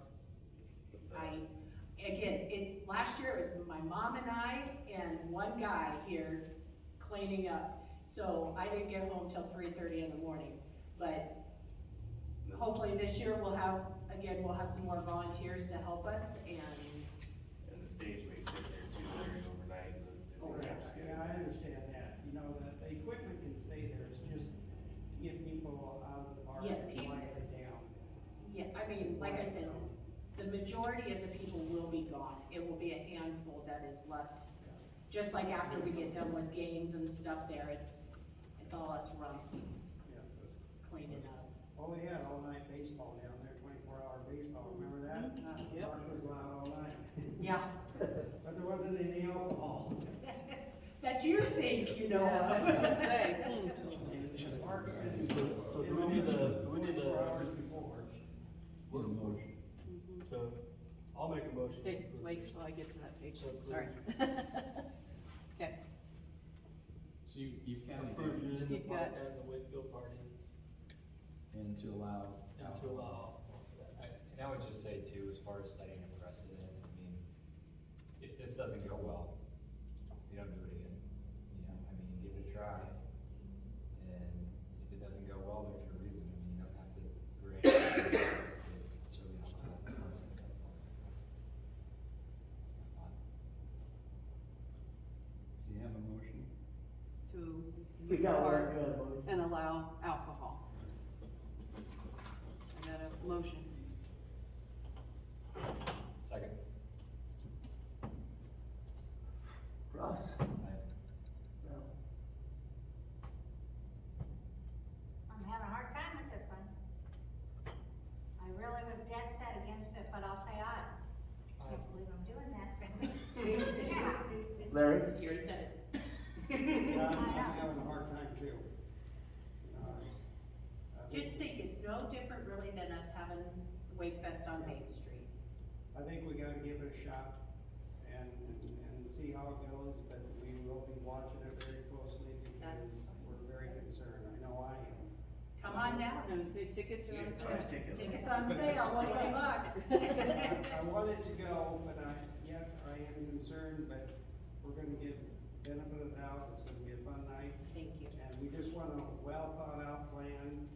And, you know, we want you to come back every month or visit with somebody and show us what you're thinking, so if we get questions, city does, that we're ready to explain it to the people. Okay. That it'll all We'll work. just send them all to John at the bank. Say, go talk to John. Megan's busy, go talk to John.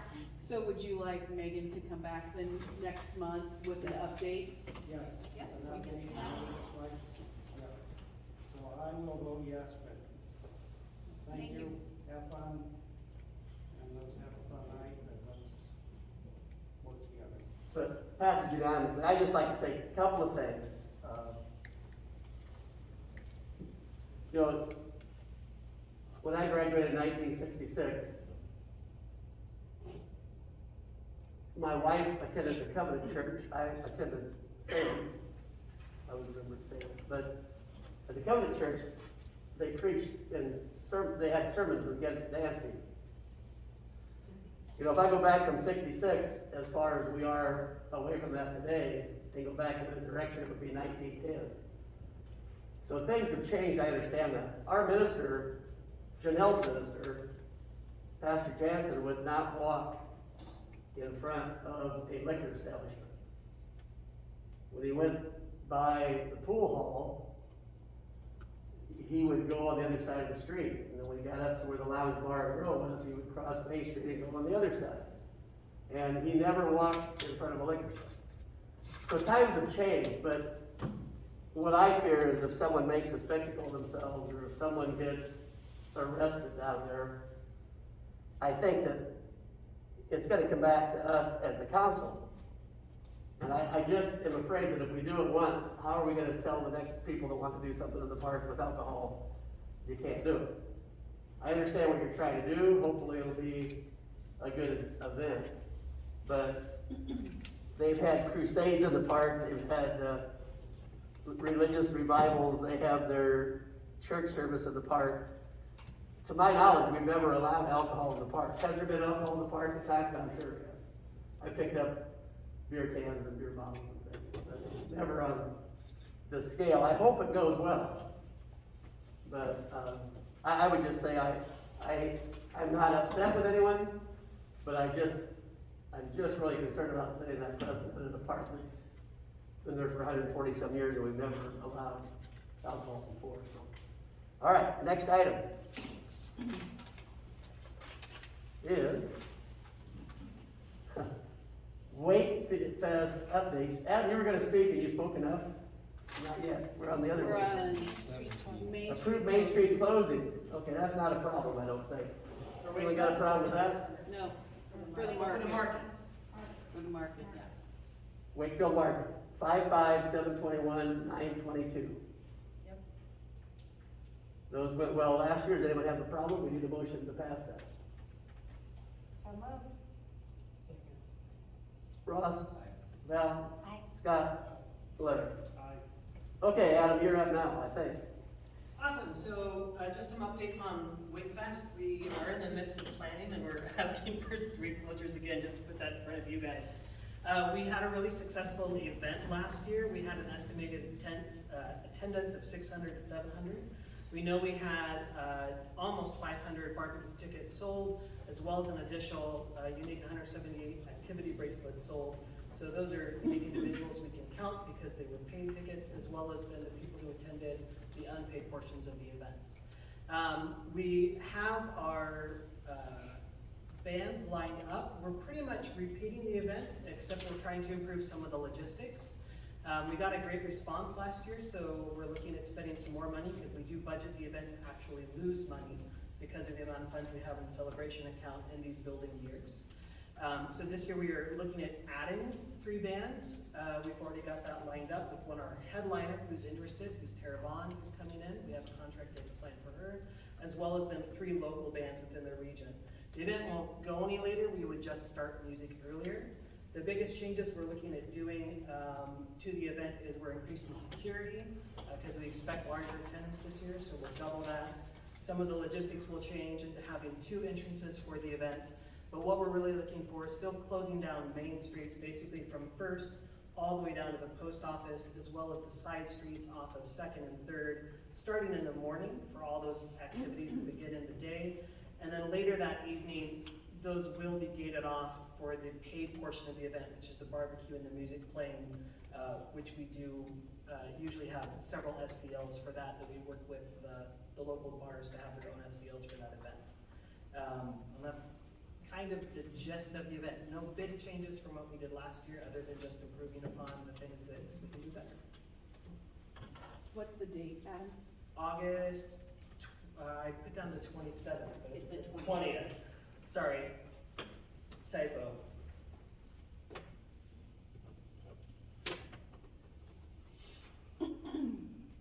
Any questions for Adam? It's a good event. Thanks for all the time you put in on it. Yeah, it's a fun event, and we're expecting more people this year, I think, with the work we're doing. And we're ahead of the curve on planning, which is great. That's good. Thank you. We need to, anyone might make a motion here to approve? We just need we don't really need anything, do we? He did ask for street closures, do we need to do that right now? Let's do it. Yeah, I would do that. Got a motion to close the street, Main Street? August 20th. I'll move that motion. Yeah. Street closures recommended. Recommended. Yeah. According to the map. It says the 27th. Yeah, It actually 20th. says- I mean the 20th. It's the 20th. This is the 27th last year, sorry. Did you get a second? Nope, Second. thank you. Val? Aye. Scott? Aye. Larry? And Ross? I doubt if anyone has anything to say that hasn't been said already. Mayor's public comment period? Sean, you have anything to say? Go ahead, go. Okay. Resolution to allow Civic Center Board to hire a custodian. And this is number 4. I thought we already had I thought we already allowed custodian, but. We passed a resolution to allow the Civic Center Board to hire a manager. They hired a manager custodian. Now they're splitting the job again, so this is up there just because I thought maybe you'd want to approve that as an independent. So we had a custodian, then we hired a manager custodian, and then we wanted to hire a manager and then a custodian. This is resolution 4, 2022, a resolution to create the position of Wakefield Civic Center custodian. And then it goes through all of the things here, and I think they'll stay within the budget that's in in our city budget, right? Yep, we did talk about that, or put that in minutes several months ago, but that's being that budget item. So we just need a motion to pass. Introduce and move. Introduce and move to pass. Resolution, 220. 4, 2022. Okay, I introduced a resolution 4, 2022, and move to pass regarding the Civic Center Board, hiring a custodian. Ross? Val? Aye. Scott? And Larry? Aye. Okay, resolution to sell city-owned property, you got that in your packet. The snow thrower, something we just bought was that broom that went on the ATV, and we just bought that thing with the bar on it, that sweep the trail, and they're gonna use it for that, but didn't we just buy it a year ago? I'm not sure, I think it might be 2 years. 2 years? Do they use that? I was just wondering about. Well, they thought they were gonna use it, but I don't think they use it very often, do they? Don't we have one for the Bobcat? We have room on the Bobcat too? Yes, yes. So we've got 2 of them basically. Check. And they've got this, I believe is it the white dump truck? Is that the one I call red, the white one? Which is we have 2 backup. The white one has always been a backup here recently, but we need to use it, but they think we've got the new truck, and then we've got the second truck. And they think that we don't need that truck. And what's the 4th thing on there? I can't remember. Salt sander. Salt center, yeah. And this is stuff that evidently, Mike and the city crew and Chad talked about, and they would like to sell this. And is it to raise enough money to buy a skid loader with tracks? Is that the idea? Oh, I don't know about that. You can ask Chad, he's on Zoom. It's excess. Chad? The money would go into the general fund, you aren't raising it to Right. buy it. Okay. Chad, did you hear that about the money going into the general fund? We can't hear you. You're, the TVs. Sorry, hang on. Volume. You just like push it up, it's weird. You gotta be smarter than the thing. It is kind of Push that button. Okay. You have to Oh, turn it you have to way do up. that? Sorry, thank All you. the way up. Turn it all the way up, Dan. Okay. Like a lot like it, it's gotta be. Talk to us again. Talk, Chad. I can hear you just fine. We couldn't hear you though. There. Okay, Chad, tell us your thoughts here. Oh, the whole idea was, one, that we don't have equipment sitting around rotting. Two would be that we would slide it to the general fund. And then three would be, once we figure out with the care center what they would like to do with the skid loader in terms of what the agreement is with the city on the snow and how much they pay and how much we own and how much they own, then that would base our decision on how to move forward with a new piece of equipment for the city. They don't use the salt stand there very much, or They got a new one, so they have a new one already. Okay. So that one is fairly new, or is in fairly good shape to where we could sell it now, probably at its peak. Okay. Any thoughts, council? And Chad will just take care of selling that for us? How does that work? No, we have a resolution Uh-huh. to, Offer these for sale and determine, bid, you know, we how you take wanna bids? conduct the sale. You Yeah. can have sealed bids, it could be an auction. So, I'd like the resolution to sell the property, and I think this has kind of been Chad's thoughts and idea. I'd like to see him, kind of be in charge of how we're gonna sell it. So we could sit down with Chad and put together a resolution Yes. and have all the terms and things the way he wants them. That's what we need. And then we can present that at the next meeting. So we don't Don't need to act on it. need to act on it, but how does the council feel about selling that? Just tell me, Yes, Val. yes. They're ready to And sell turning it. that possibly into a track, skid loader with tracks. Ross? Yeah, I'm all in favor of getting rid of things we're not using, trying to find some value in it. So that gives them an idea as to what the council position is. Thanks, Chad. If you got any comments, we'll give you a chance. And the direction for development 203 Michener property. This is a citizen house, it's been cleaned up, so we're, ready for some direction on how you want the redevelopment to look and, try to get something going this spring so we can. What did I say? Citizen. Sorry, Shopkey House, Shop. 302 Michigan. Yes. Yes. More or less put a price on the lot or. Well, we can put a price on it and put it up for sale, just for sale. Yeah. Or we can close bids, we can do. We looked at, the last time it was on the tax rolls, 2020, I believe. The assessor valued the lot, just without the improvements, at $3,375. So there's a difference in how you offer it for sale if it's over 5,000 or less than 5,000. So I think easily you could say it's got a market value of less than 5,000. But all that really means is if it's over 5,000, you have to publish a notice of the sale. If it's under, you can just post notice of the sale.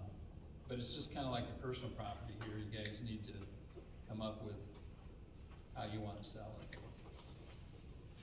And if you want to sell it, I assume you do. Those other lots across from Mike Benson, those are for sale by the CRA, correct? Yes. How are you selling those? They have to have a proposal for what they wanna do with that, submitted to the CRA, and the CRA, I think, will look at those this week, this next week when we meet, and we have, I think, some options. So there are different people submitting, proposals, and the CRA will decide which one to move forward with. And it will probably be a TIF project, right? Am I right? Is it TIF? It can be. It can be, It yeah. can It can be, Yeah. and has been proposed. So we don't know for sure, but there are some folks interested in a lot, and it's more multifamily that we've seen so far. So you are getting some interest? Oh, yes. And is that the only lot you have for sale for a house? Yes, because the Chase property hasn't been demoed yet. And now they commercial. Yeah. And how long have you been advertising that property? Sitzman, Yeah. when did we put signs up? There and Gustafson's. We posted those in the middle of COVID, I don't know when. Yeah, So not only do you have, maybe 6 months, maybe? so you have control over what you're gonna get for that Yes. lot and what's gonna go on that lot. Yes, Right, there's a price set on the lot, so they have to meet that and the redevelopment. And the project. and we have to see a picture of what they want, an architectural drawing, we have to see plans, those kinds of things. And we get to decide, What do you? I'd like to see us do something like that. because it's CRA property, we get to decide, we go, this one we really like better than this one, sorry, we gotta go with this person. And who owns this lot? CRA. The Mitchner one? Oh, the Commissioner wants a sales tax, so it's Okay. city. Okay. So that's different. Is that an Although option that I we have? suppose the city. I think that we learned a little bit from the past experiences. We had, and Larry and I were down at that house when a person proposed to buy it. And I know one of the neighbors was really, he thought, there's no way it's gonna fit the neighborhood to put a new house in there. And I think you have to have a design that kind of would fit there. It could be a new house that just, nothing that's 2 stories high, and I think it has to be have some design, not just be a square box. That's how I feel about it. I think you need to have a house on it, within a certain number of days, or a certain period of time. Can the city ask for proposals like the CRA does, Yeah, you could. and then make a choice based on those things? I think that's what we should I mean, do. if the CRA already has a process set up, well, let's give it a shot through the city. And we copy it, what they're doing. Yeah, it's just the value of that lot, it's not Yeah, gonna be what this yeah. other one is, just because of its size limitations, but, yeah, you can still put design standards or whatever you.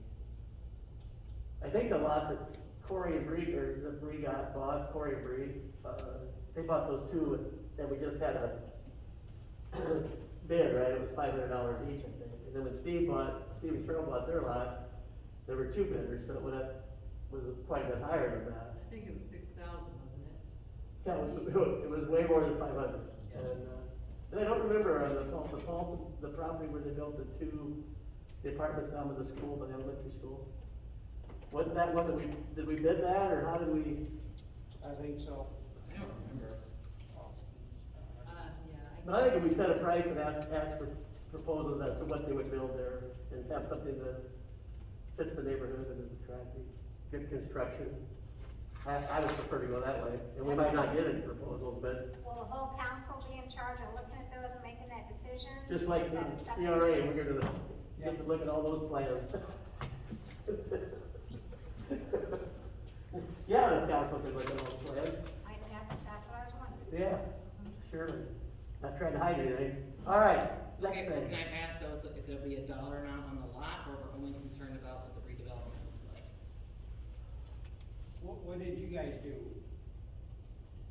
Um, Set a price. how did we decide the amount There's a of price money? on the lot, I It's remember. 7,500. 7,500. Because it's a lot and a half, so. What was the asset value, remember? I can't remember, I'm sorry.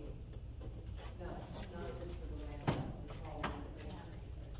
You know, what I mean, by and large, we estimate that the lot size, I mean, the value of lots in basically the older part of town is around $5,000. And this lot was a lot and a half, so 7,500 is what we. I think we follow a copy of what the CRA did. Which means you'll. And I would like to see that copy next month or sometime and see if this is what we agree on. Yeah, we can shoot out the RFPs to the council. Cause I That's think what's it's called important that we RFP. make sure that we get something developed on that property that's going to look good there. I mean, do you just want the assessed value back in it, or is that? It's kinda, the legal is the west 100 feet of lot 1. So they're missing 50 feet out there, and then the west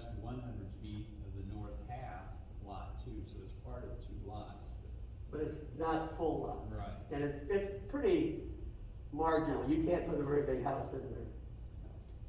Respect the neighbors behind you.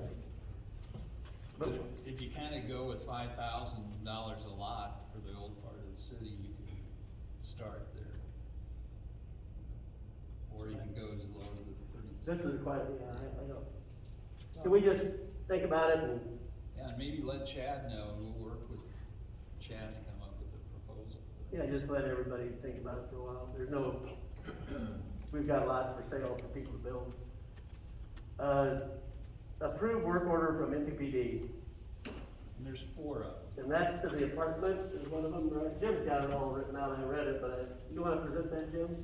Yeah, you have 4 work orders from CPD for the underground construction of, electric primary to the city water treatment plant, the new one, Pick Perry Apartments, mixed wood shop, and, Norm's new addition requirements. I think you could do it in one motion. Okay, do I have a motion to approve that? Make a motion to approve, NPPD work order. Second. Scott? Aye. Larry? Aye. Ross? Val? Aye. Okay, the next one is, the Big Prairie design is above our zoning, so their roof would be above what's allowed. So the public hearing date for changes to height requirements for multi-family dwelling in a C2, and I think he would like to expedite this, I don't know if we need to set up a special meeting, can you fill me in here on Big Prairie, anybody, Jim, or whoever? As far as I know, first of all, the planning commission has to have a hearing first and make a recommendation to the council, and their next meeting is the 23rd of this month. So we should have ours for the next council meeting. I think that will be sufficient if it's at the next council. Okay, and that would be March 9. 9th, again? Mm-hmm. March 9th. So is that okay? Yeah, but I think in order for them to continue moving forward, they would like to know if we'll be amenable to making this change. If they recommend. I think that would be something that we could agree on. I mean, I don't think anyone had, Scott, you opposed to that? Val? No problem. Ross? How much higher is it? 10 feet. I think what is it now, 30 feet? 35. And this would be, yeah. Recommended to be Recommendation is 50 foot, yeah. Actually, and I did talk to Matt, who submitted the proposal, we were talking about 50. They have reduced the size of the apartment to try to accommodate that, and they're down to 43 feet. So if we wanna do 45, that works if we did 50s. And I did call them right for the And big. it's just for this area on that specific project, so it's not across the board. And that's the top roof, right? The very The peak. peak, Yeah. the peak. A 3-story apartment, if you figure 10 feet per apartment, that's 35, just. So if you got 3 stories, you probably got 30 feet of, They got, each story is 11 feet, Yeah. and then you have whatever is the peak to make it architecturally. So we need a motion to set the public hearing for March 9th. I can't, I would say at least. I'm going slow and I don't know why I am, Brian. Okay, do we have a motion to set the public hearing for March 9th? So moved. Thanks. second. Yes. Scott? Val? Aye. Ross? Larry? Okay.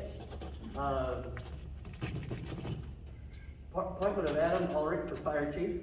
Is he the fire chief? No, he isn't, is he? Yeah. Yeah, Silly? Yes. Okay, I thought I saw something different than that. We've already appointed all the council subcommittees, right? Are we keeping the same subcommittees that we have, or are we mixing them Well, up? we talked about that one time, I thought everybody was happy with where they're at, but do you wanna switch around? Subcommittees, Russ, keep them. What's Ross on? Scott and Ross is park, Val and Larry are streets and alleys and No, I do not. water want and it. lights. And I have been trying to, or I have put your committees on the calendar on Spark, I like that. so. And then I'm gonna try to remember to put it on our agenda so that you know for the next month. That was good to have it on there, we know next month is park. So, I'm trying. Okay. So you need a vote on the 26th. That's what I was just Okay, gonna all say. in favor, or, no, we have to have a motion. Is that right? Yeah. Make a motion to appoint Adam Ulrich as Wakefield Fire Chief. Val? Aye. Scott? Larry? Ross? Okay. Appointment of all council subcommittees. Do you have another motion? Mhm. I move we retain the same subcommittees as last year. Thanks, Val. Second. Scott? Larry? Aye. Ross? Val? Aye. Okay, CRA, and, I think we've, got those people that, the new members are going to be, John McQuistion has agreed to be a financial advisor and try to attend all meetings. And Bill Hyman is on the CRA, and Alan Johnson is gonna be on the CRA. Alan Johnson's gonna be on P and Z. He what? Alan Johnson is gonna be planning. Oh, I'm sorry, I That's got right. Gerald Muller's gonna be on the CRA. Gerald and Bill Hyman, and John is gonna be the financial advisor of the CRA. Everyone thought John did a really good job with the CRA, and, we probably are gonna have a chance to reappoint him. But the thoughts were that there's times he can't vote because he has a conflict of interest. Gerald has a lot of experience, and they wanted someone with superintendent's experience and to really help with some of the tax issues. TIF is really a good thing for the community, and we voted upon that. I think Larry, how many years ago has that been? But, Jim brought a speaker in, and we thought it would be good for the community, and we're gonna use it very, yeah, we were gonna be very conservative and only do 1 or 2 projects a year. And I think that it's probably impossible to do it that way because the way the law is written is you have to give everybody an opportunity to use it. I see in Omaha, they are doing a 20-year TIF if you have extremely blighted area. And so they went above the 15-foot, and Justin Wayne had entered the 15 years. Justin Wayne had introduced that to have it the severely dilapidated, because then he could use it in a place where the North Omaha, where the incomes were low and the need was great. But now they've taken it and they're using it for, the new streetcar by in the downtown. And, he's got another motion. I mean, there's a lot of stuff going on with TIF. But the thing that every place I've been when they talk about TIF, they'll say, we don't really fully understand it. And the only person that I've talked to that maybe fully understands it was the young lady that was here, from, the law firm that, was here to talk about the Pitt Perry project. It can be confusing. And there's a lot of areas in all the communities that are labeled as dilapidated, and they're not. We all know that. But anyway, that's the CRA. Planning and zoning, Alan Johnson is one of the appointments, and the other appointment we had the other night, and he is Jason Teal. So those are planning and zoning. We've got a full 5-member board. The park board, I've been thinking about that, and we're gonna try to extend the terms to 3 years, and you'll have to vote on that after we get the change made. Right now, they're 1 year, and you just get started, you're off the park board. We need some continuity on that board. And the members are Teresa Soderberg, Mike Clay, Scott Hansen. I have asked AJ Johnson if he would serve, and he hasn't gotten back to me. But I think either AJ or, I talked to Diane, and she thought that they had somebody in the family there, or her sister would possibly serve the park board, and they all did a good job with the, sales tax, committee that worked so hard to try to get our sales tax passed again. And then I will be involved with the park board. I'll be at the meetings where I don't usually go to all the committee meetings. And so that's the park board. And the other boards that we appointed all of them before, we're disbanding one of the boards because they haven't met for years. It hasn't been needed. The Civic Center Board was the one that we were trying to figure out. They are a 9-person board right now. They are missing 4 members, so right now, all 5 people have to be at the meeting in order to conduct business. So we need to talk about, are we going to stay a 9-member board, or are we going to reduce to a 5? We're not gonna be 9, and we may not be 5, we may be 7. Right now, we've got 5. Right, so that's why we would need people Yes, that are. and I've got the word out if someone really wants to serve and work on that, not just come and, we want people that are gonna work on trying to get this thing going in the best possible civic center that we have. The reason I have vacillated between 5 and 7, I think 9 is too big.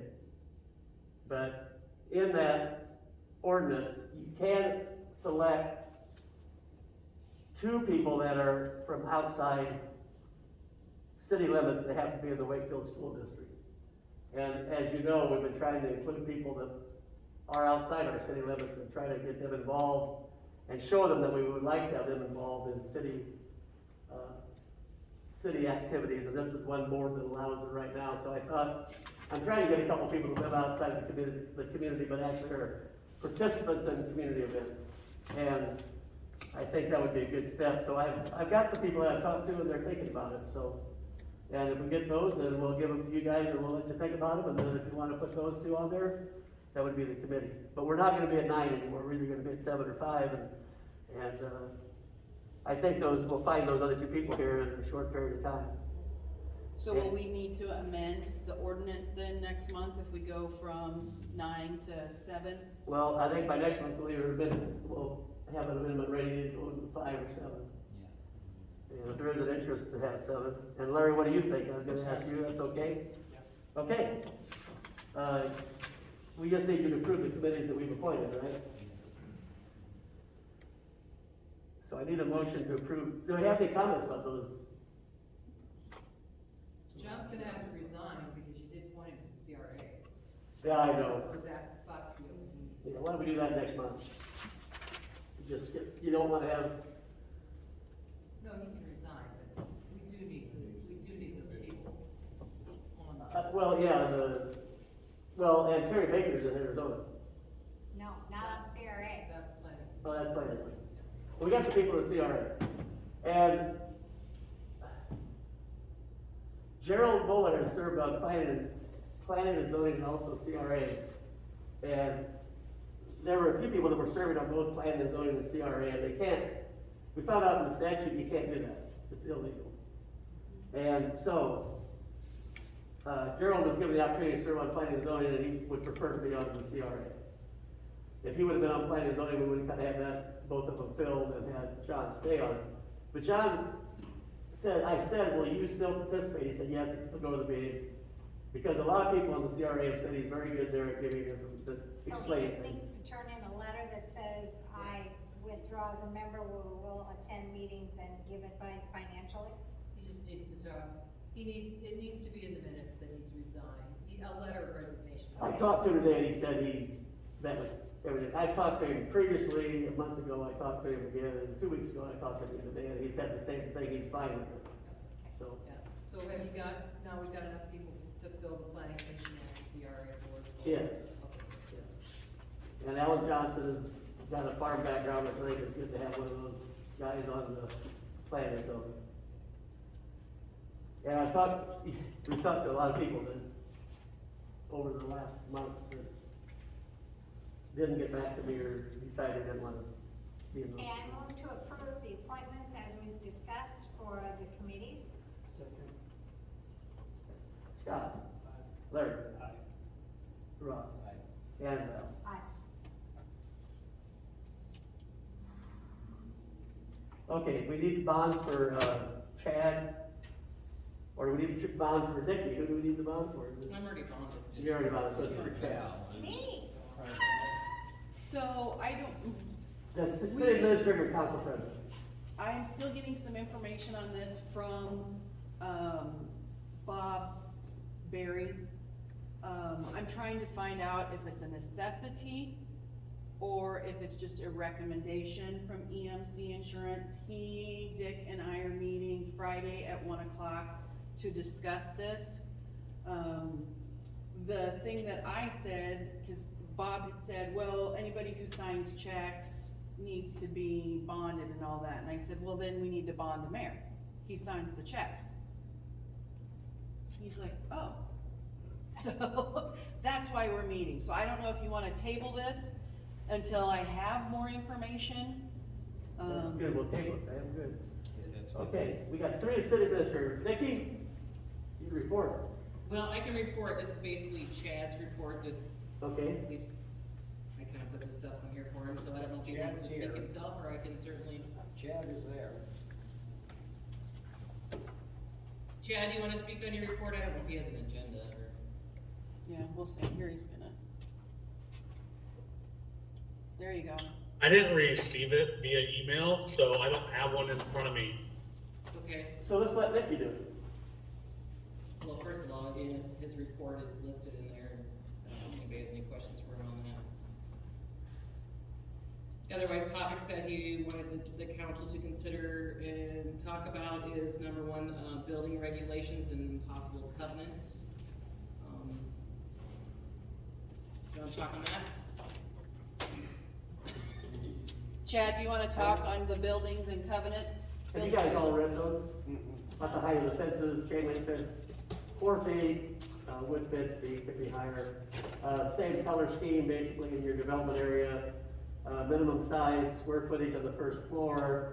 You want them to all, you want it to fit in the neighborhood.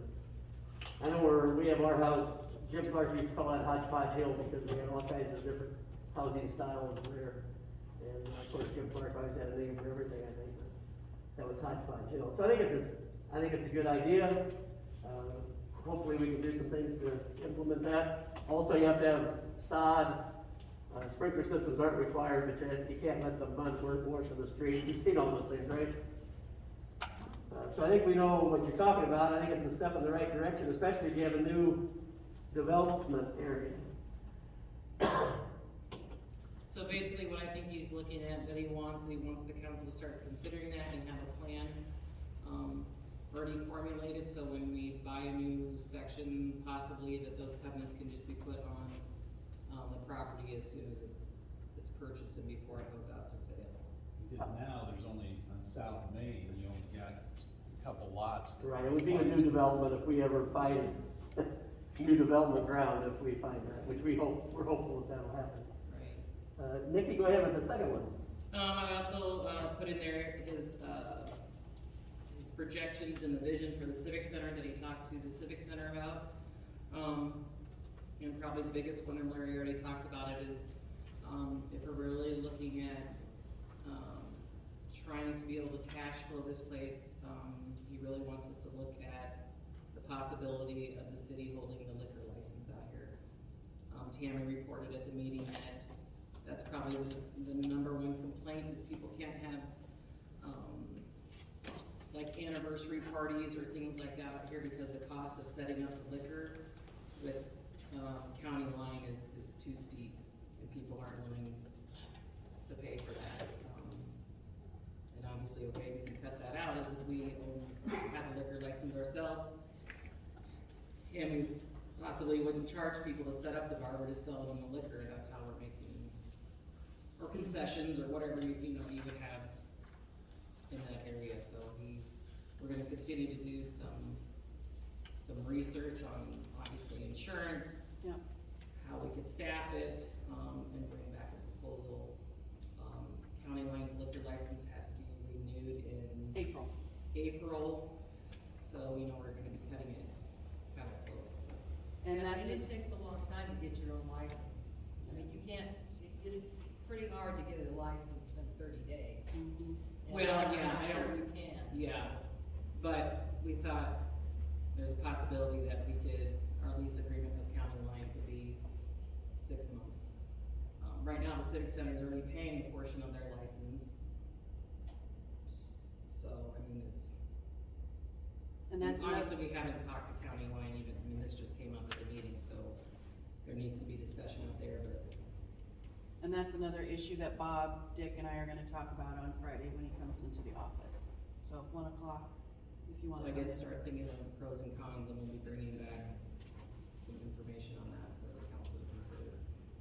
That's a good report, good things to be looking at.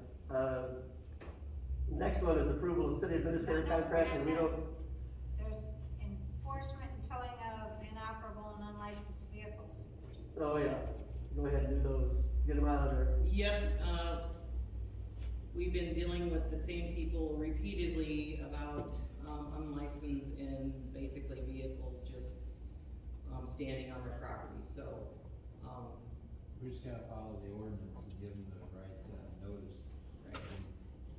So he kind of wants the council's nod or go ahead that, if he can work out these details with the county sheriff and, obviously complying with the ordinances, that we will start doing a few. And we need to talk to Bob and Jake on that too, because there are,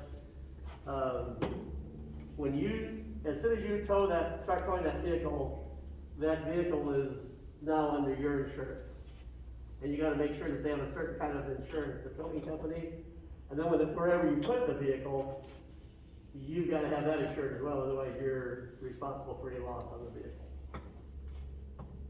So that's something to talk about with the insurance. Okay. And they've gone over that with me before, but it's something to get, if we're Yeah, gonna start towing. I think, Paul, right now they have an agreement with the sheriff's office that they're actually calling for the tow, so our insurance doesn't get involved, and then once Nick tows it, then Nick's insurance, and he's storing it, so he's liable for, And you just have to make sure that they've got insurance coverage, that they do definitely have the insurance. yes, we can make sure Nick And there's has insurance. keeper's insurance of some kind, I don't know. Okay. You wanna make sure we know what's going on there. Yes, sir.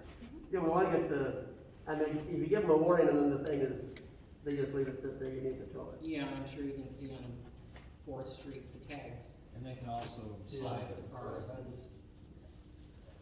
So we'll be working on that, and with Leland on making sure we. Approval of the city administrator contract, I've read it, we haven't got it signed yet, so there's no reason to act upon it until we get it signed. I would just like to know with his part-time contract, for sure, paying mileage, there was one contract that said $200 while he was part-time, but I don't have anything signed. I don't know if that's a yes, a no, I don't know what I'm supposed to be doing. Council, what do you say, what do you think? We don't have a contract short-term, do we? Mm-mm, No. no. It's the contract, I don't know why it isn't signed, you have to ask Chad, but it's from December 1st, that's when it's supposed to start, yeah, so. Mhm. So that would be both this short-term and long-term contract. Right. Yeah. Because The concern was just, had some questions about the contract, and he probably needs to come and talk to you about it, but it dealt with the, conflict of interest, the Nebraska, Disclosure Act, and how we follow that. The school boards all make every school board member sign that, they get in January, and then if they have a conflict, they have to note it, and they keep it on a certain records that they, and do we have to do that also, or conflict of disclosure, or not? No, I don't think you have to formally sign that form, but some of them just require it. Yeah. Some communities do that. I reached out to the Clerks Association, and yes, there are some communities that do that. Even private boards, Mm-hmm, yeah. hospital board has you sign one of those.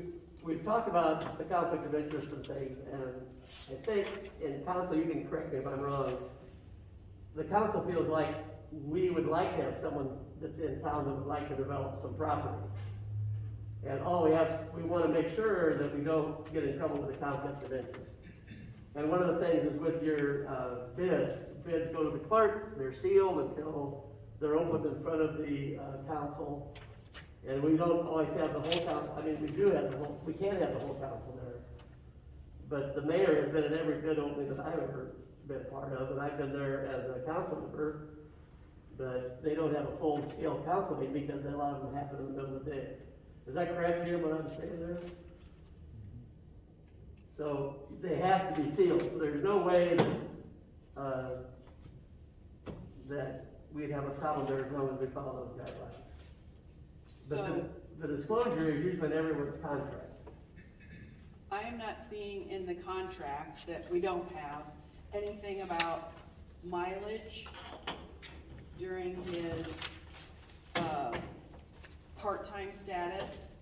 And are you wanting to pay $75 per month during his part-time status for his phone? It's in the contract, but it doesn't say if, We did, I remember we talked about paying for his phone, I mean, mileage wise, I would think he's driving back and forth on, for stuff that we want, you know, going to school and everything like that, I mean, it makes that, to me, it makes sense to do it. so at what rate? Cause I've got one that said $200 a month for part-time, and then his regular, when he goes full-time, says $400.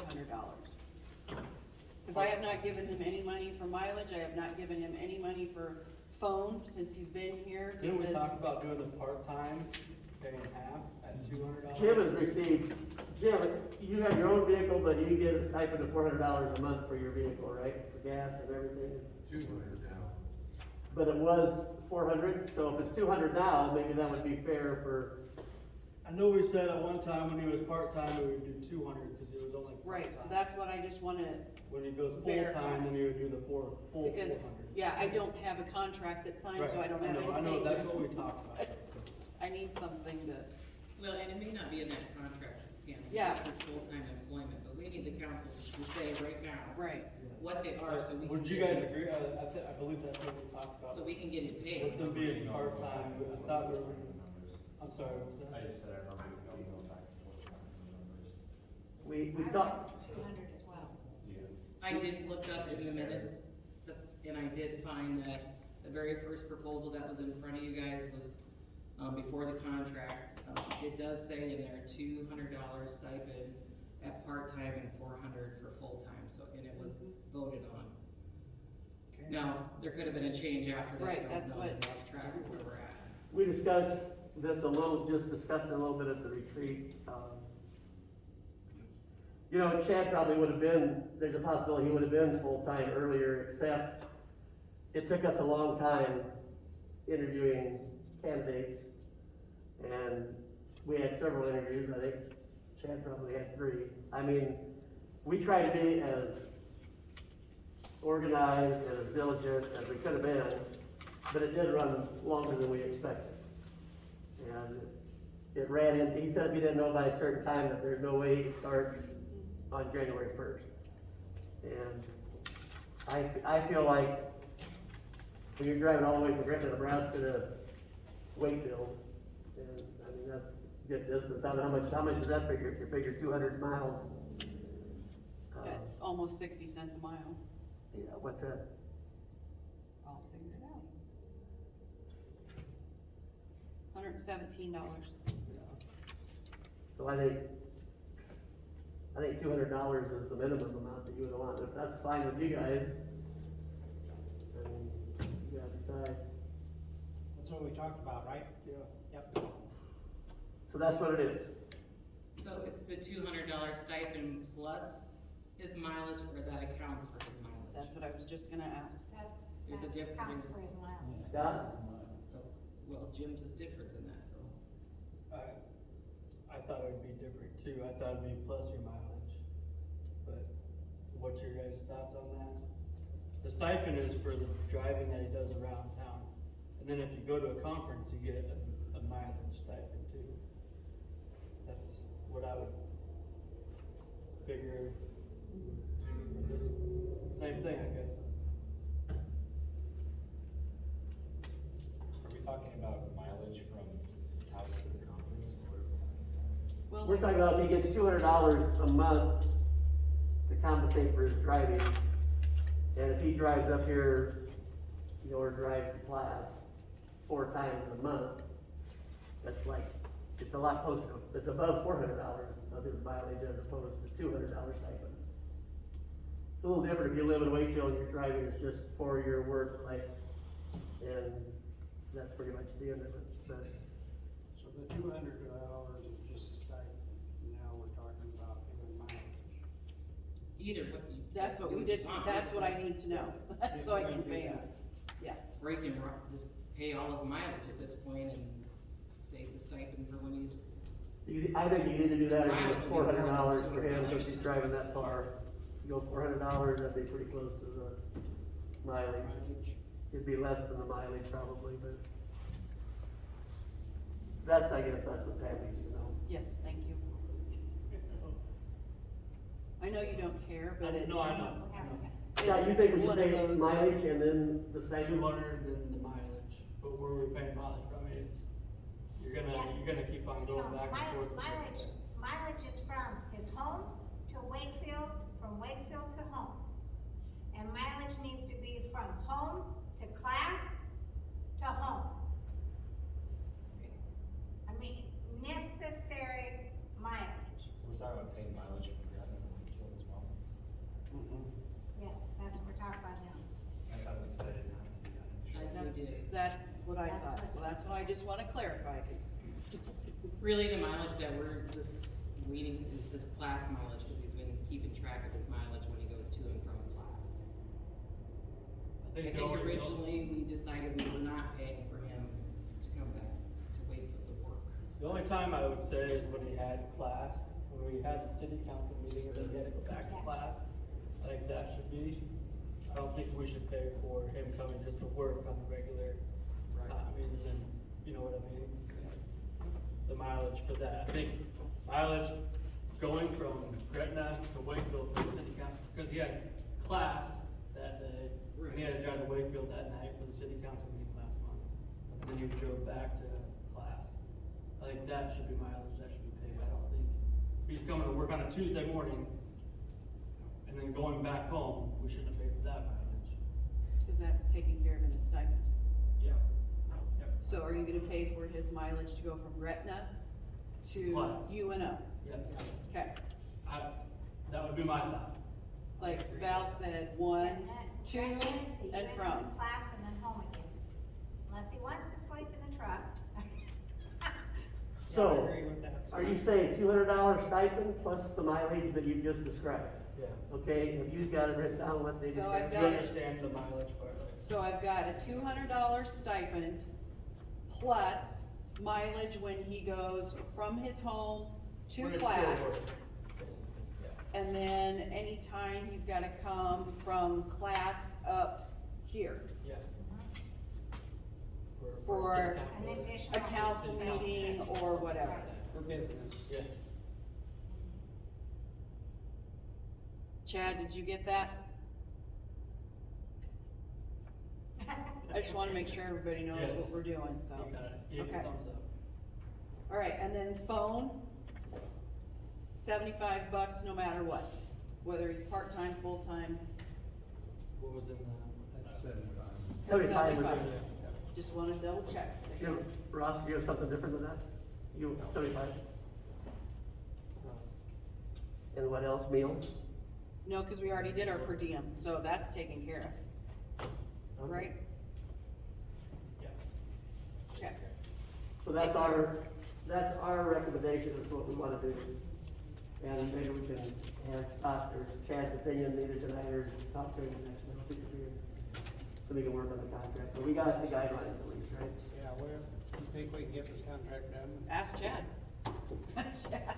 Chad, I think it's just to go over that, has he gone over it with you, Lee? Not personally. That's what I think we need to do, and He actually was waiting, he found that you guys had some changes that you were maybe were making at the retreat. So if there's no changes to that, he just needs to get with Lee if he wants changes, but he was under the understanding that you guys were. Yeah, making he changes. said, I didn't know if they were making an amendment to the contract. I didn't hear anything and didn't think it was my place to call minors in regards to the contract the council and mayor were putting together. Lee has put it together, and I think the concern of a conflict of interest is there to protect Chad and protect us, but at the same time, I think the consensus of the council is that they applaud the fact that he's got enough excitement for the community that he would like to maybe put his own money in an improvement, and I think he has every right to do that. Is that right, Larry, what do you think?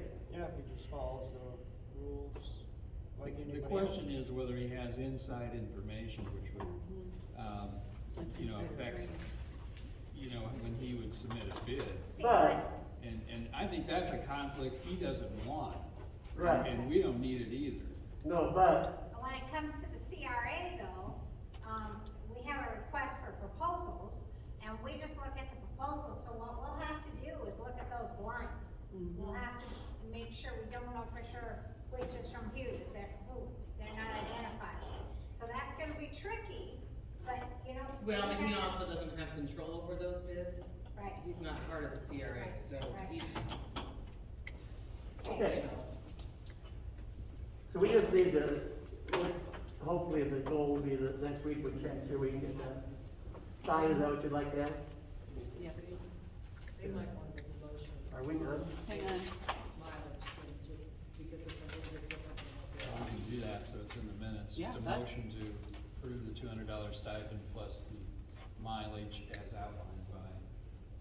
Make a motion to approve the $200 stipend plus the mileage, that we talked about with the driving, as long as forward, obviously. Okay. Second.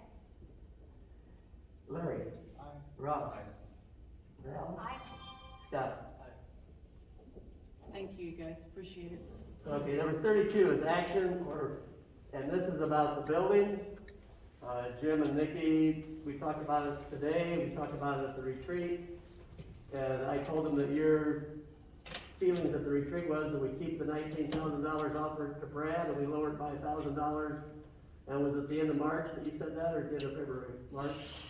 I thought February and then March was the next one. Okay, so that's the deal. I talked to Jim about it. Jim communicates with Brad on many occasions, and hopefully we can get that done. But I think we need to have a cutoff date too, like. Yes. Exactly what Jim said today. And When the we lose first- Jim, first we one- basically lose communication with. I don't know, he gave me a call last He's month. on when we the put a news. meeting. Yeah, Yeah, I Scott's don't know how taking the heck over. I got Scott's that. on everything. Here, talk to women, I'm I saying. told him, I How said, do you get your we've number?" given you, I have no clue. I give it to him. Thanks. I said we've given him we've given him ample time. He needs to get stuff done. Right, and I think, We give you a call back then. No, it's never. No, it's that private caller when it comes up, you know who it is. What I think we said at the retreat was that, $500 the first month, then it went up to 1,000 and then continue at 1,000. was 500 the first for February. Yeah, 500 less, and And when's the cutoff date? We haven't decided that Get yet. to zero. We probably need to cut off the. I'd say April. or May. Because I don't doubles think, every month, it won't be long. I don't think the money's gonna Probably not. do anything. I think we should have a cutoff date of May. May 1st. Yeah. Yep. Personally, and then it's done, we're done with it. And then in We've May gone 1st on for 3 years with that Yeah. sucker. May 1st, we will take action on the failure to comply and begin demolition. Yeah, it's been a long process. Well, and I think Jim and Lee and Ross have had a lot of, and Nick, you, I think, put a lot of time in trying to settle this. I'm really happy with how it was settled. There wasn't a public display of us forcing, and he found accommodations. Julie Rother in Northeast Nebraska, the social service, the health and human services have been really good. But I think it's just a matter that we ended up, that we get it done as soon as possible. But at the same token, I don't think we throw all that out the window just giving, I think we have to be a little bit, considered as to his abilities and disabilities, and I think we've done that all the way through it. I just think we don't wanna get a rush but I do think there should be a deadline, but I think the deadline without communication is pretty worthless. I think we need to really start communicating, but we also have to have him communicating with us, and that's kind of the problem. And we have to have motions so that Lee has to send him a letter that says, this is our intent, this is the process we're gonna follow, and that May 1st, if you have not made any attempt, or not completed your removal of items, we will declare it unsafe and move forward. The problem is, I don't know, Jim, do you have an address? I do not. We don't have a place to send We're it. gonna have to really work at getting, but we're not gonna Yeah, just, I mean, we can, if we. we're not gonna just get a bulldozer, demolish the building, in my opinion, and then say, because unsafe building was unsafe to live in. It's not unsafe as far as gonna fall down on anyone. I'm not worried about walking by that building. Unsafe was because it was unsafe for an inhabitant. And I think, let's just finish the process. We've done a good job at this point. Let's just have our patience and get it done. We'll get it, you give us a date, you wanna have it done? I mean, why don't we put it on the May agenda, Mm-hmm. so then you can, we'll know where we're at, if you wanna. Put on the agenda. Yeah, if you wanna go with the demolition at that time. I don't care about the demolition. I don't care if we I don't care if we don't demolition the building, demolish the building till the end of the summer. That doesn't bother me. I just think we need to do it in the right way. And we made good progress because we didn't have to have a public display embarrass the occupant, and I think that was the right way to go. We showed a lot of compassion, we did it right. And Jim was very much involved in that, and I think, Jim, you can get involved again, you think, or do you wanna get involved? Fine.